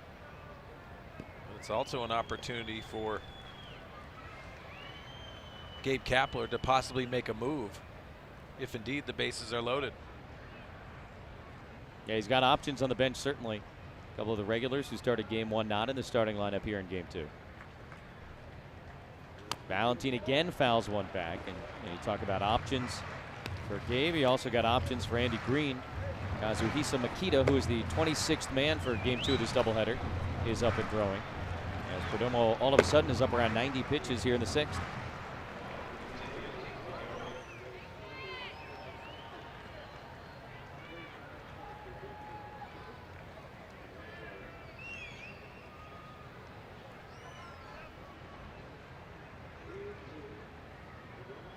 Another 3-2, and at the top of the zone, strike 3 called.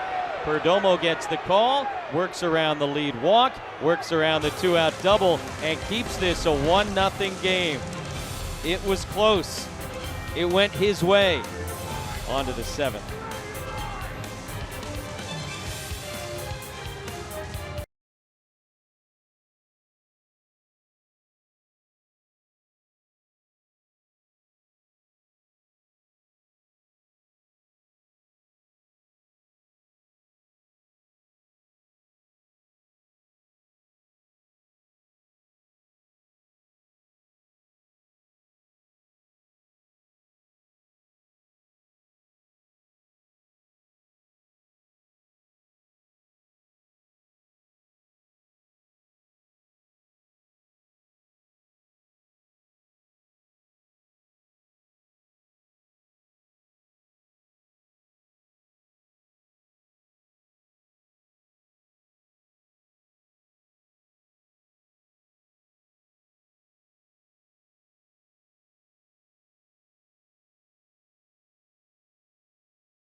line effect and being who you are? Well, I was always raised to be a pitcher, not just a thrower. So command and control has always been a big part of my game, and being able to command not just my fastball, but also my off-speed pitches has been, it's who I am. Pomerantz sat down with Eric Hosmer, Will Myers, Eric Lauer to get their take on the first half of the 2018 season and what they expect from the second half on Inside San Diego Sports. That's Tuesday, following Padres Live, the post-game show. Mike Pomerantz does a great job on that show. Outstanding. And on all of the shows that he does. He's the face. Hunter Renfroe for 2, reaches for that one, trying to dunk it into shallow right field, but Valentin able to get there. And a quick first out for Vince Velasquez. Here in the top of the 7th inning, Padres have not really been able to unlock this mystery so far. Well, because he's mixed pitches, feels very comfortable, has a lot to do with his fastball command. He righted the ship early in this outing. It didn't look comfortable at the beginning.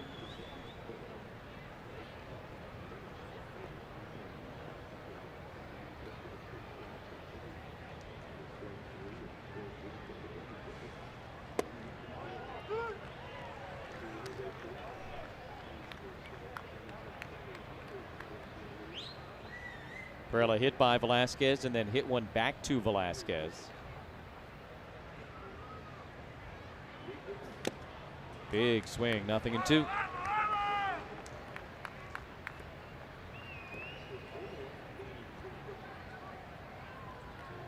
Velasquez had an absolutely brutal start in Milwaukee back on June 8th. He allowed 10 runs, didn't get out of the 4th inning. Since then, his ERA has been an even 3. Really seemed to figure some things out about himself. And you mentioned this right at the start of the game. Sometimes just psychologically facing a team you've had great success against, you see that uniform and you think to yourself, oh, I got this. And he's had it so far tonight. Yeah, and it's hard to explain why, but that's exactly what happens. And maybe it kicks you back to what you did and what you had success with, because there's different players on this roster, as you alluded to earlier, Jesse.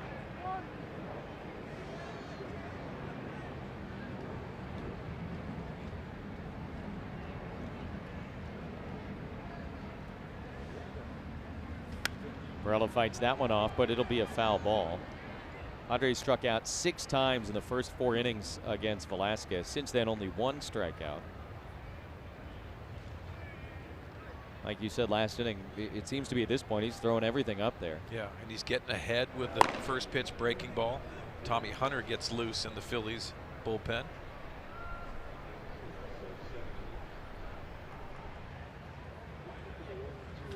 Perella hard hit into center field. Herrera coming on. He's not going to get there. Base hit.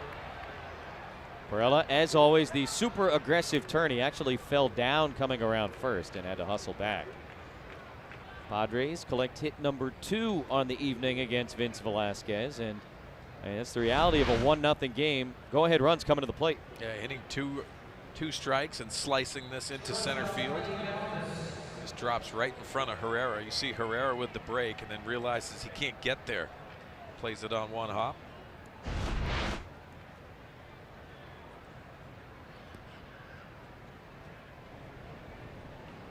Yeah, maybe the last guy that the Phillies want to see at the plate is at the plate, Freddie Galvis. He's hitting a cool 600 in the series. Now, wouldn't that be sweet with a 2-run shot?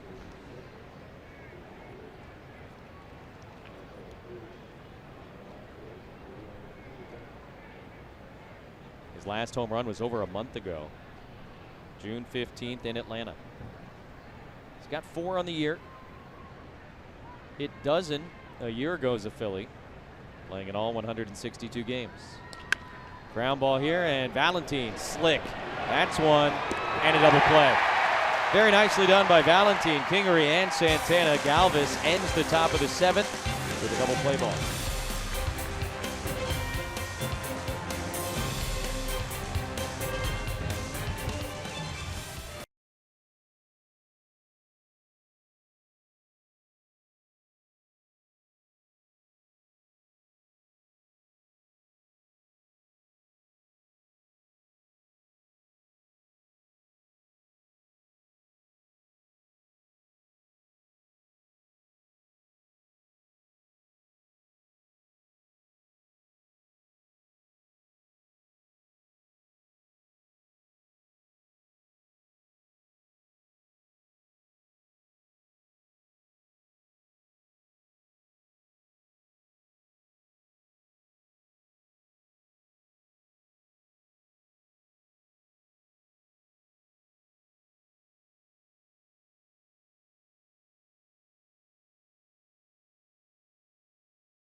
through 6 innings. He's really done a nice job keeping the Phillies off balance all night long. Been dialed in, 89 pitches, 29 pitches in the 6th, and he's back out there for another inning of work.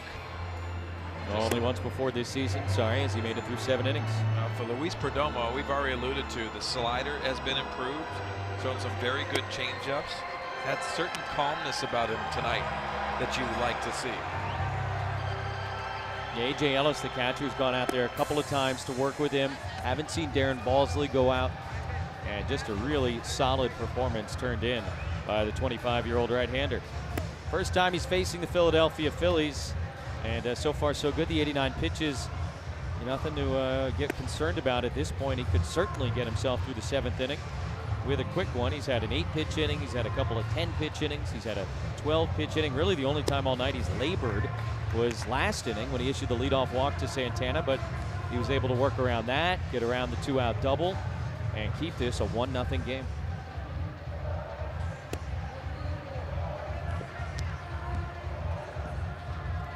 Padres took game 1 of this doubleheader. This is game 2. It is also the rubber game of this 3-game weekend series. Padres will hop on a bus about an hour and a half after this game ends, head up to New York City, and open up that 3-game series against the Mets tomorrow night. Our Fan Diego fan of the game. On Friday night, we did the fan of the game during the wave, and it was quite a scene. This guy's just relaxed. He got his All-Star jersey from 2 years ago. Here's Walding, still in search of his first major league hit, and he takes inside. Walding flew to left field his last time. And that was kind of like a step forward for him, because prior to that it had been all strikeouts with a double play. This was just a routine fly ball. Well, he's getting closer. I like that. It's progression. I'm not trying to make fun of him. I'm just having fun with the situation. Obviously, from a Padre perspective, you'd like to see that first major league hit come at another time, and it isn't going to come right here. Hosmer's got to get to the bag, and a nice job by both he and Pirela making that happen. Not routine on the right side of the infield, just based upon where everybody was. But both guys do their part, and 1 out here in the 7th. Yeah, Pirela was shifted over, and watch Eric Hosmer. He takes that step towards it. He gets a late break to first base. Pirela makes an accurate throw, and the awareness of Hosmer with the base. Done it plenty of times, but you're doing it without looking at that base.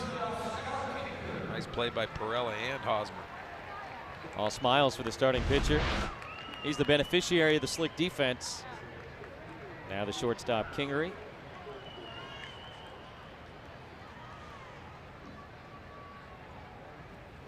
Goes right after the fastball, comes up empty, 0-1.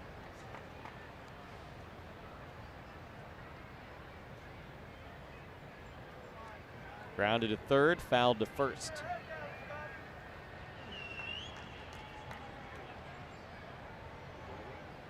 Sinker is bunted foul, 0-2.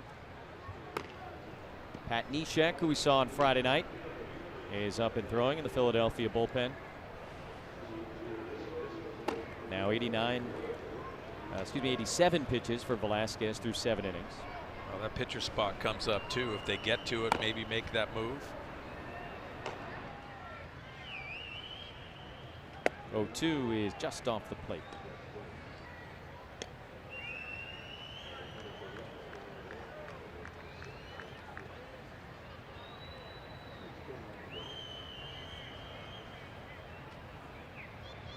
One-two to Kingery, and fouled away.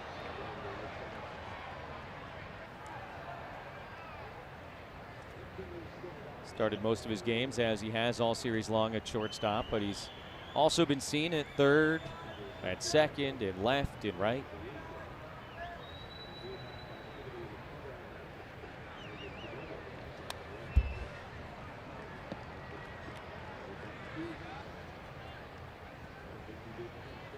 Most pitches that Perdomo has thrown in a game this year, 111. That was that 7-inning performance against the Dodgers 2 starts ago.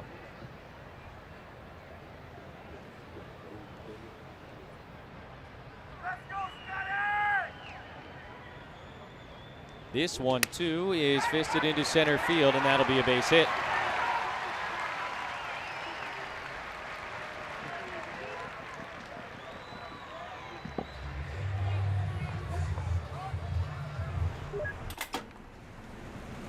Arco, quality top-tier gas for less. One out single by the number 7 hitter, Scott Kingery, and now the catcher, Alfaro, coming up. And as you were kind of alluding to, Mark, if he does not ground into a double play here, it'll be decision time for Philly manager Gabe Kapler with the pitcher spot 2 next. Yeah, I think both managers are getting to that spot where this is the National League brand of baseball that you're going to have to make decisions, and important decisions with a 1-0 ball game.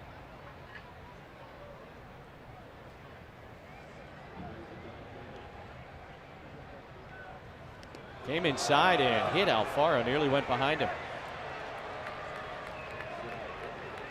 So runners on first and second, 1 out.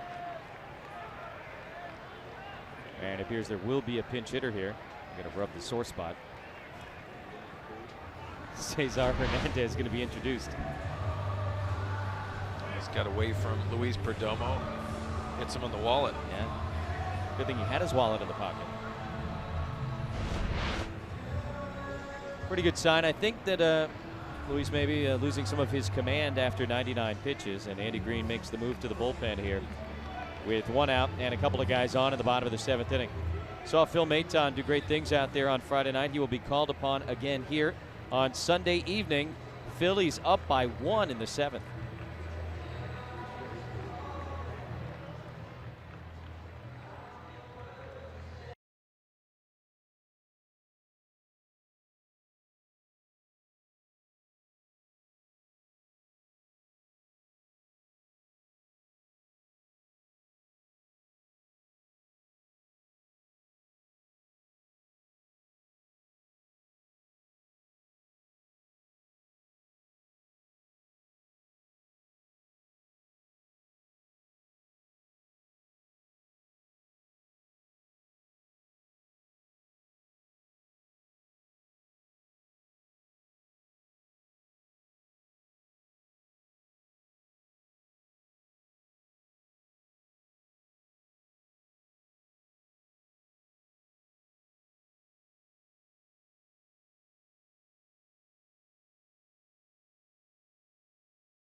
Evening in New York. Padres taking on the Mets. Saw him at Citi Field earlier this year. Zach Wheeler will get the nod for New York against Eric Lauer. Coverage begins at 4 o'clock Pacific time here on Fox Sports San Diego. Padres scheduled to play 2 night games and a day game at Citi Field in Flushing, Queens. Boy, Lauer last week going to the All-Star break, he was outstanding. And you know what? Luis Perdomo today, he's responsible for a couple of base runners here, but maybe as good as we've seen him this season. Yeah, I thought that was a very good outing for Luis Perdomo. Hopefully Phil Maton can continue this inning and get out of it. Pinch hitter Cesar Hernandez swings and misses at the breaking ball. 0-1. Now, Phil Maton on Friday night was excellent out of the bullpen. 26 pitches, 20 for strikes. 2 innings of work and 3 strikeouts.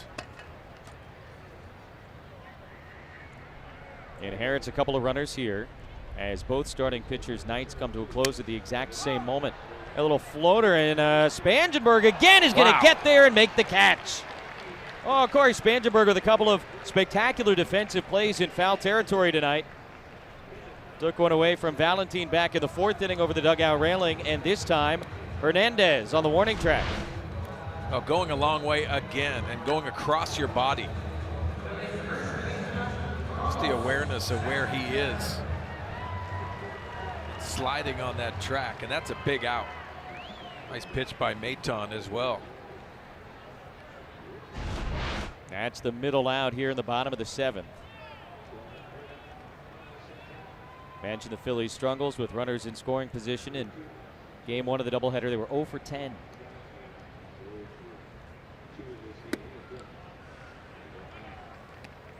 Now 0 for 2 in this game with the leadoff man Santana at the plate.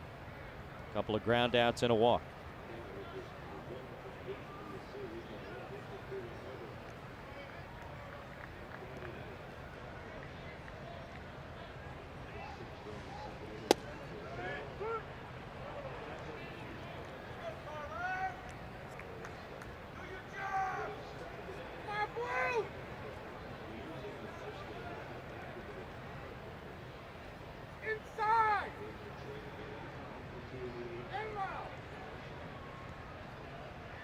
Santana now 32 years old in his first year as a Philly. Swings and misses at the curveball, 1-2.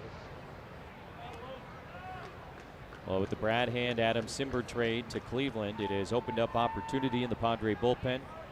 Talked about Maton taking command of the situation on Friday night and now trying to work in another big spot here tonight. Team is trailing, but only by a run. Trying to get a couple of outs for his starter, Luis Perdomo.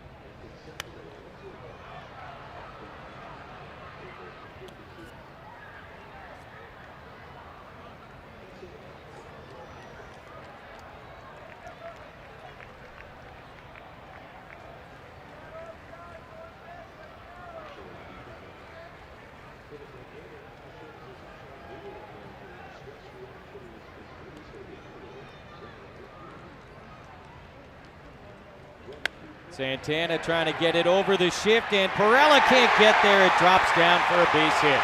One run has scored. They will hold Alfaro at third, but the Phillies double their lead on a bleeder into shallow right field, 2-0.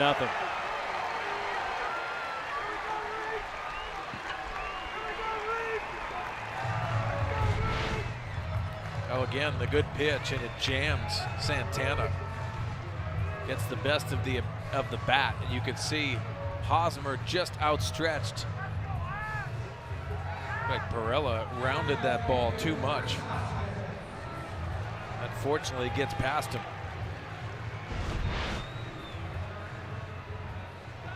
Would have been a great play by Perella, unable to make it. Alfaro now on third base, and Santana at first. The number 2 hitter, Rhys Hoskins.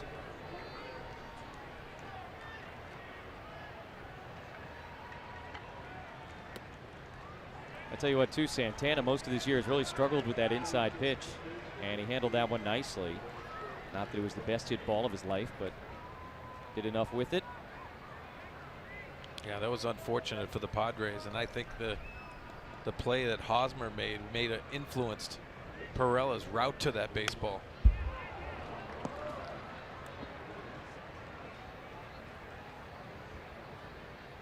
Perella has started more games at second base than any other Padre this year, but not getting the regular playing time now that he was earlier in the season.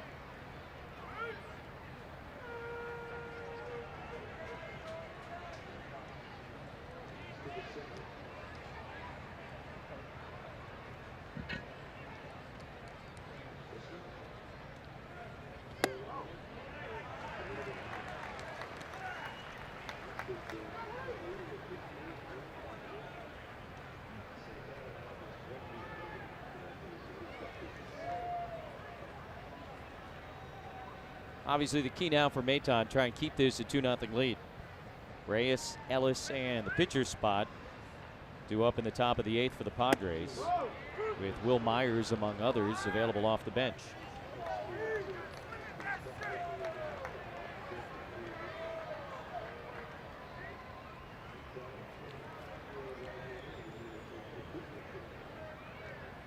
Hoskins, the RBI leader on the Philly team. Last year he had 139 runs batted in between the minors and the majors. That was more than anybody in affiliated baseball at any level. 2-2 from Maton. Good breaking ball. Just a little tapper towards third. Spangenberg will pick it up in foul territory. So Hoskins gets his interval running in, but that's about all. And now back to home plate.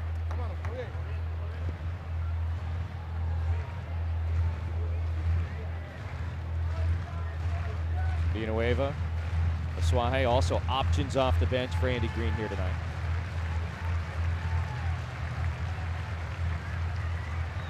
Each manager choosing 4 guys to start both games of the doubleheader.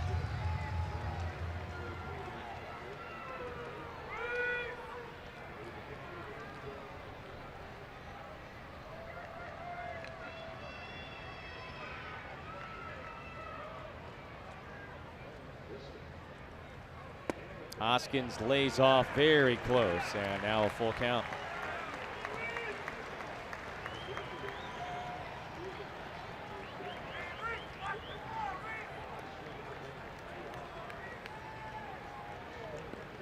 You wonder if Maton's going to elevate just a little bit up at the top of the strike zone to go to the breaking ball. Breaking ball it is, and a high fly ball to deep left. Renfro tracking, looking, gone. Hoskins homers again.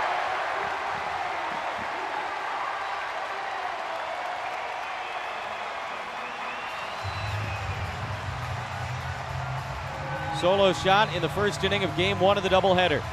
And now a 3-run homer here in the 7th makes it 5-0 Philadelphia. Almost had a get me over breaking ball break to it. Not that sharpness that I think Phil Maton would like to have.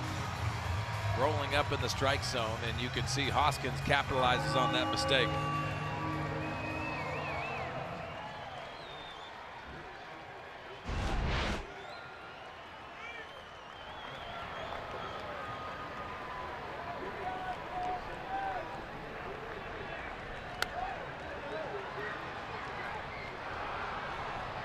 In the inning, a couple of runs will be charged to Perdomo, a couple to Maton. Now another dangerous hitter up. Herrera homered back in the 4th.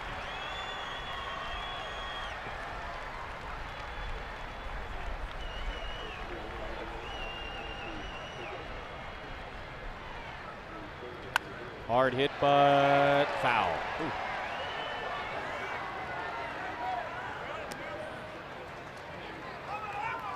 That came off the bat hot.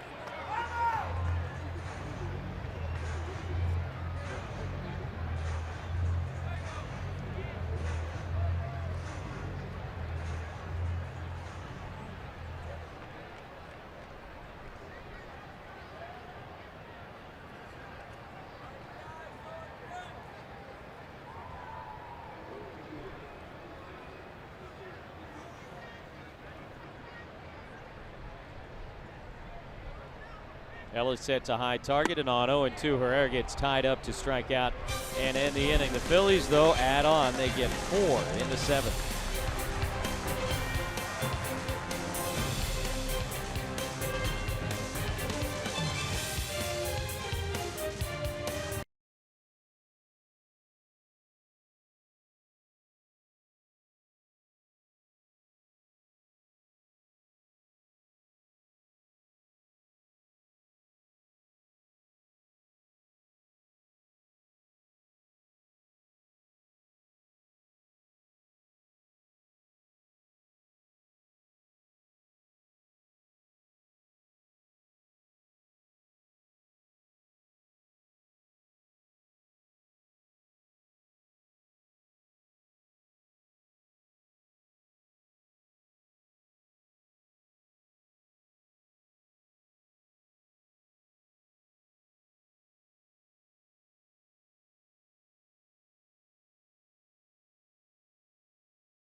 Mike Clay, thank you both very much. Pat Neshek on to work for the second time in this series. Padres will try and get to him after they could not get to the starter, Velasquez. Oh, Friday night, he gave up a leadoff double in the 8th inning. He is yet to give up a run here at Citizens Bank Park. Began the year on the DL. He's missed a bunch of time, but kind of right back to his old self right out of the chute. You're talking about him on Friday night. Really one of the most interesting guys in baseball. And part of that is his affinity for collecting baseball memorabilia. There's a ground ball to shortstop. And Kingery takes care of Franmil Reyes, one away in the 8th. And so we started talking about it, and I guess Zach Greinke has kind of been his white whale when it comes to autographs. And so a couple of years ago, or last year, I guess, at the All-Star game, he and Greinke are on the National League team. Neshek was the Phillies representative before he got traded to Colorado. And when he saw Greinke there, he goes, hey, I'd really love if you could sign some stuff for me. And Greinke was like, yeah, sure. You know, when we see you later in the year, I'll sign for it. And apparently Greinke blew him off later on when he actually brought the stuff to do it. And he kind of got mad at Greinke, and he was like, why won't you do this? And Greinke said, I don't remember telling you I would. And he talked about this very publicly, Pat Neshek. And I guess what it all came down to, at some point, Greinke just said, you wear me out. Wow. And wouldn't sign for it. And I mean, it's always, I think, refreshing to see a guy who pitches or plays in the big leagues and is a fan of the game to that level. And Zach Greinke wanted no part of it. I tell you what, Jesse, I mean, there's very few guys in the game that would say no to an autograph, especially another player on the other team. I wasn't a huge collector, but late in my career, I wanted to get some jerseys that I respected certain guys. There's only one guy that said no, and I was surprised, but most of the guys were very generous. I think a lot of players love when you go up and ask them yourself personally, because a lot of the guys, a common practice is clubhouse guys going over and asking for autographs. For a player. Yes.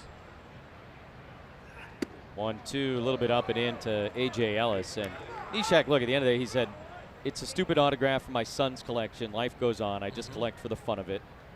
But he threw Zach Greinke right under the bus.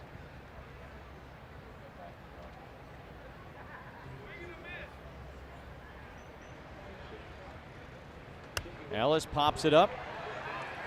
Santana, catcher Alfaro, and no space to make that play. Manage your dream team in franchise mode, plus get weekly stats, roster updates, and more. RBI Baseball 18 is available now.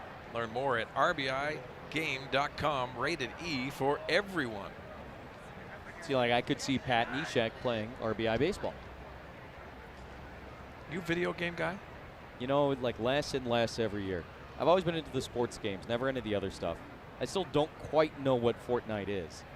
I keep wanting to check it because it's all anybody talks about, but I've sort of held off.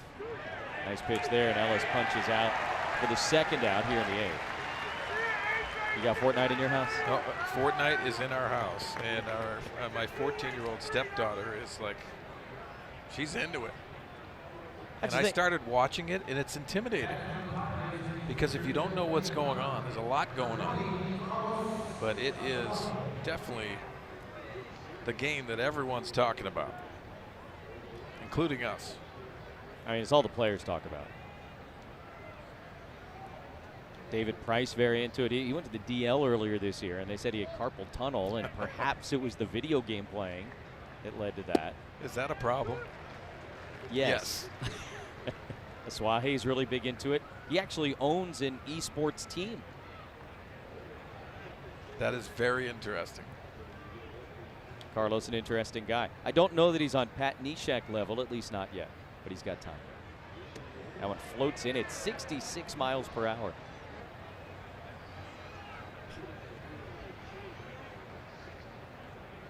I've never felt older, by the way, than saying I'm still not quite sure what Fortnite is. That's like I'm officially a grown-up now.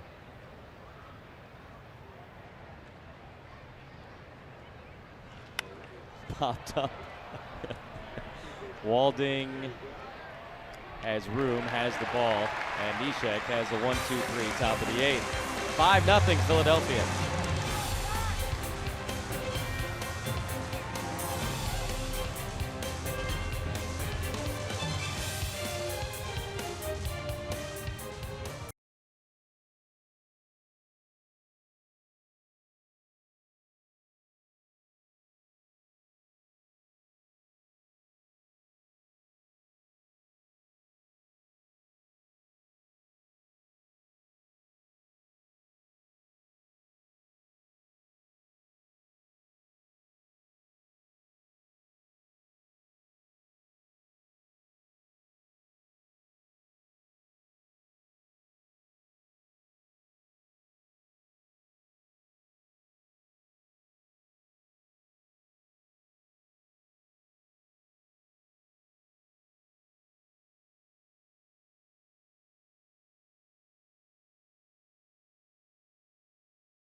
Brought to you by Honda.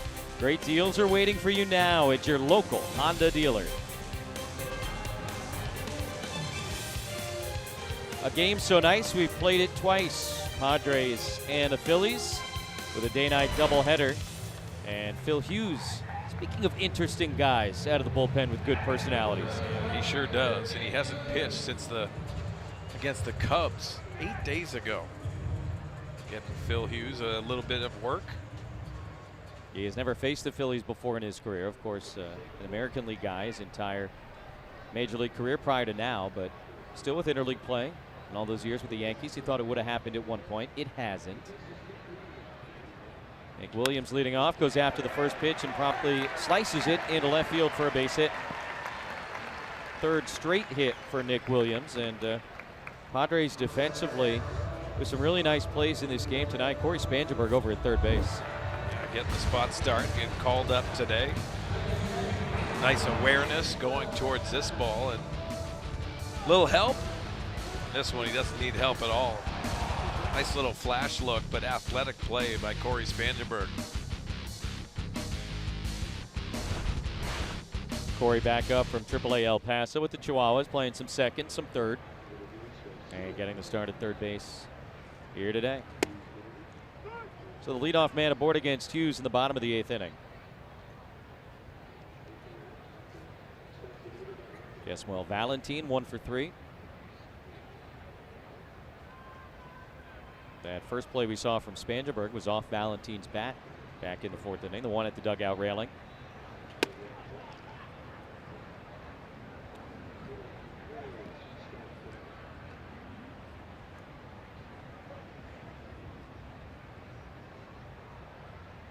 Mentioned his dad, Jose, never ended up playing for the Padres, even though he signed with them internationally, but he did play in the big leagues with Milwaukee, the White Sox, the Dodgers, and he wrapped up his Major League career with the Mets.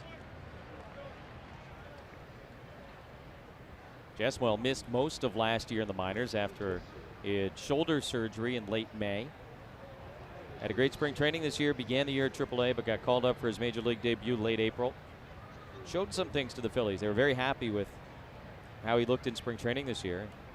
Guy was a first-round pick by the Dodgers back in 2012. Now 3-1 from Hughes.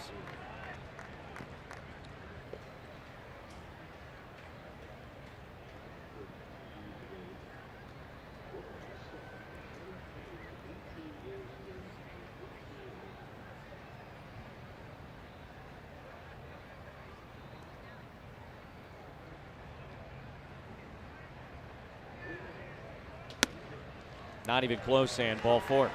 So a single and a walk.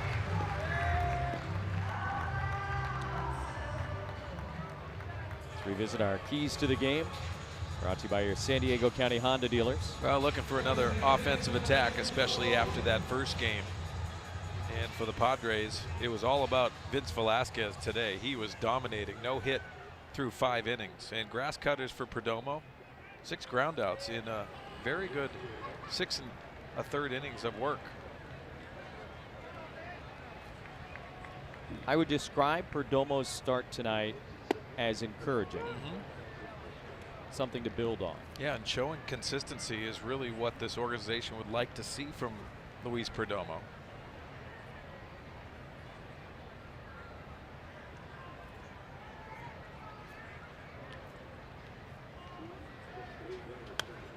Now, I think the important thing, Jesse, is that A.J. Ellis catching him tonight had 2 really good times where he went out there, calmed himself down. But moving forward, that's conversations that A.J. Ellis can have with Luis Perdomo and how he gets better, how he gets more consistent. That's the type of player A.J. Ellis is, along with other conversations that Luis will get. Yeah, you saw them working really well together tonight. I think that chemistry is really important. And it's not taking anything away from Austin Hedges. It's just one of those things. If your backup catcher is doing that, the next 4 days he can have a lot of conversations. He can go out and do the work in between starts for his bullpen session.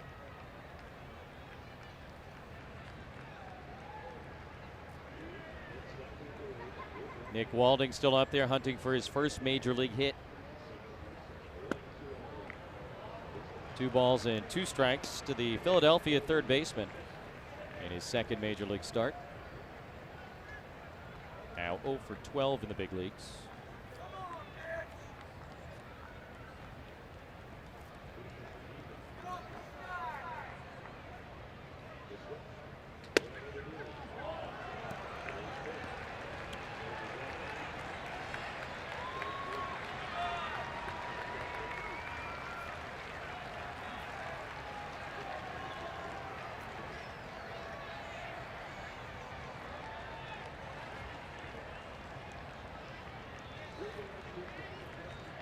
Payoff pitch is way outside, ball 4. Back-to-back walks now issued by Phil Hughes, and he has worked himself into a bases loaded, nobody out situation here in the bottom of the 8th inning.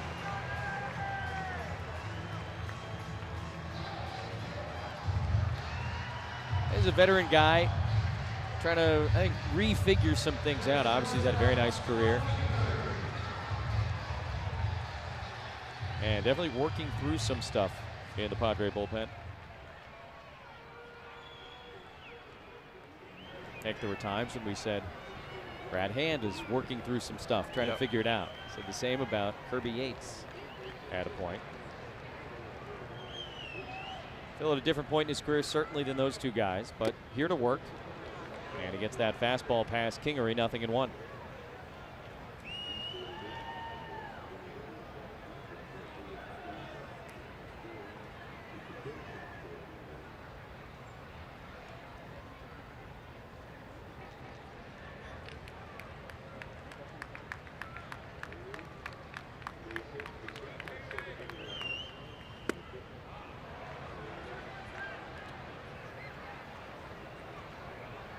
Phil's now 2 for 4 with runners in scoring position in this game after they were 0 for 10 in game 1 of the doubleheader.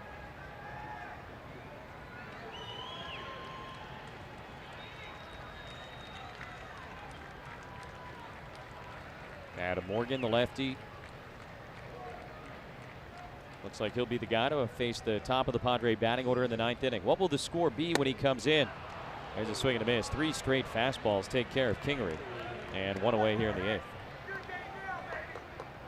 I think you load the bases with nobody out, might as well come right at the next guy. That's what Phil Hughes did. Well, you saw the first pitch. It was right down the middle of the plate. Maybe the only pitch that Kingery got.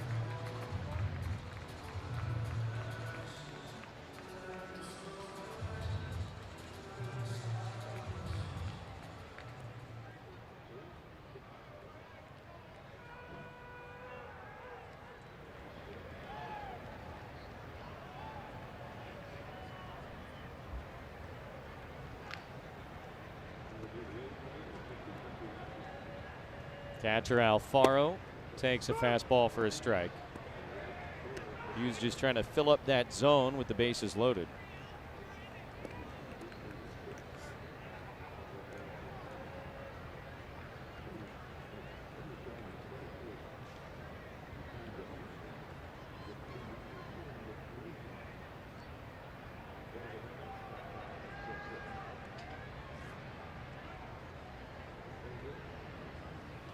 Another fastball, another swing and a miss, and now 0-2. You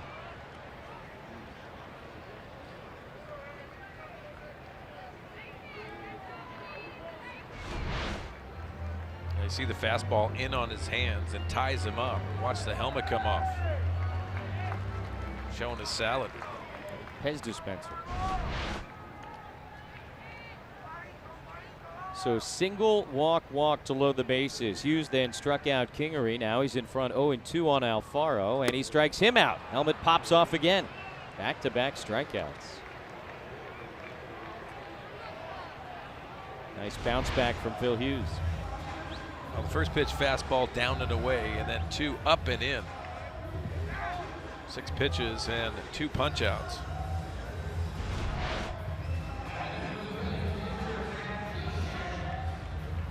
Pitcher spot here for Philadelphia, and Andrew Knapp, who started game 1 behind the plate, will pinch hit for Neshek.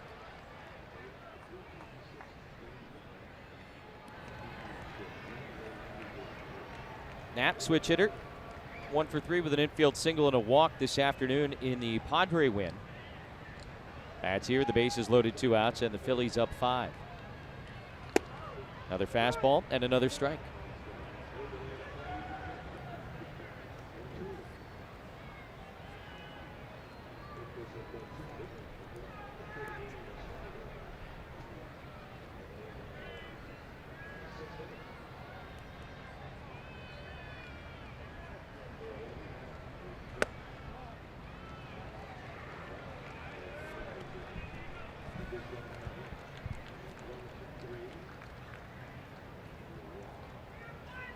Knapp has pinch hit a fair amount this year for the Phillies, going 5 for 14. He does have a home run as a pinch hitter.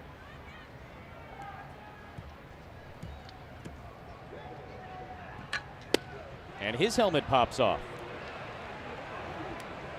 Boy, they need to try a different hair product in the Philadelphia clubhouse. Or put some Velcro.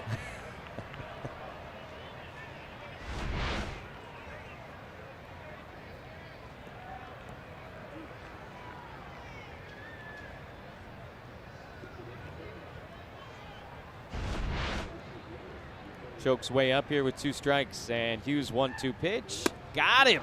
Phil Hughes loaded the bases and then proceeded to strike out the side. Kingery, Alfaro, and Knapp, top of the order coming in the 9th.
Velasquez righted the ship early with the command problems with the fastball, and you could see just looked very comfortable. First pitch strikes with the breaking ball.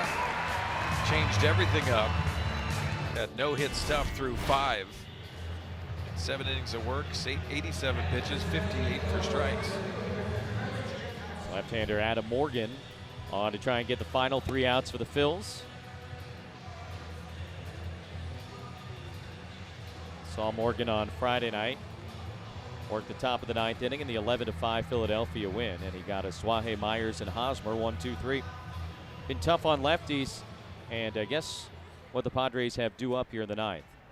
3 lefties: Jankowski, Spangenberg, and Hosmer. Velasquez, though, like we said, story of the game, and now in 2 career starts against the Padres, Velasquez has thrown 16 innings without allowing a run. Only 5 hits, 1 walk, and 23 strikeouts in 16 innings. Pretty good. Jankowski pops up the bunt, and Santana will find it in the coach's box. 1 pitch, 1 out here in the top of the 9th. So Travis's day likely ends hitless. I shouldn't say that. His game likely ends hitless. He was 2 for 5 earlier today. Be careful saying the things you usually say in a doubleheader. Andy Green's guys looking like they'll have a split here of this twin bill at Citizens Bank Park.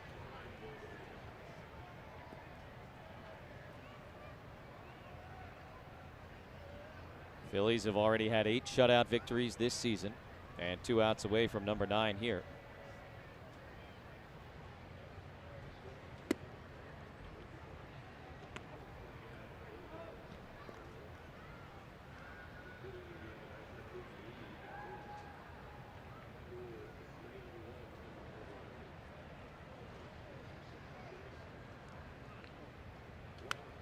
Corey waited on that breaking ball, but fouled it back. 1-1.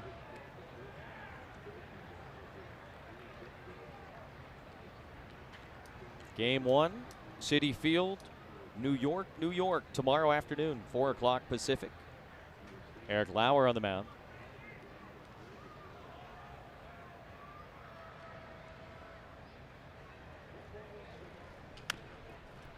Slow roller, nicely handled by Morgan, and he'll just handle it all the way to the bag. 2 away.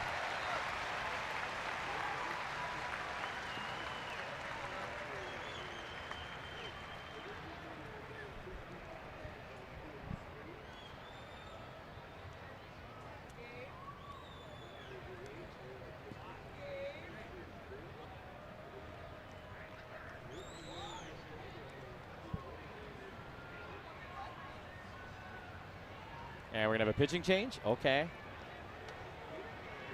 With Eric Hosmer due up, they are going to remove Adam Morgan from this game, who did not appear to be injured. 5-0 Phillies with 2 outs in the top of the 9th.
Let's guess what Gabe Kapler is going to say after this game ends about bringing Sir Anthony Dominguez in to face Eric Hosmer in this situation. Wanted to get him some work. Sure, that's the easy one. That doesn't take any imagination. I'm going to go with, I wanted him to get the opportunity to face a great hitter, a great left-handed hitter. Dominguez has been outstanding this year for Philadelphia. Probably should have been an all-star on merit. You could say the same thing about Kirby Yates. Yep. And you see he's got the triple-digit heat. Yeah, 11.5 strikeouts per 9 innings. Hosmer chops it over his head, and that should be the ball game. It is. Padres and the Phillies split the doubleheader. Philadelphia takes 2 out of 3, and they remain in first place in the National League East. Final score tonight, Phils 5 and the Padres nothing. Padres live next with Mike Pomerantz, who's about to tell us what he's got in store. Mike?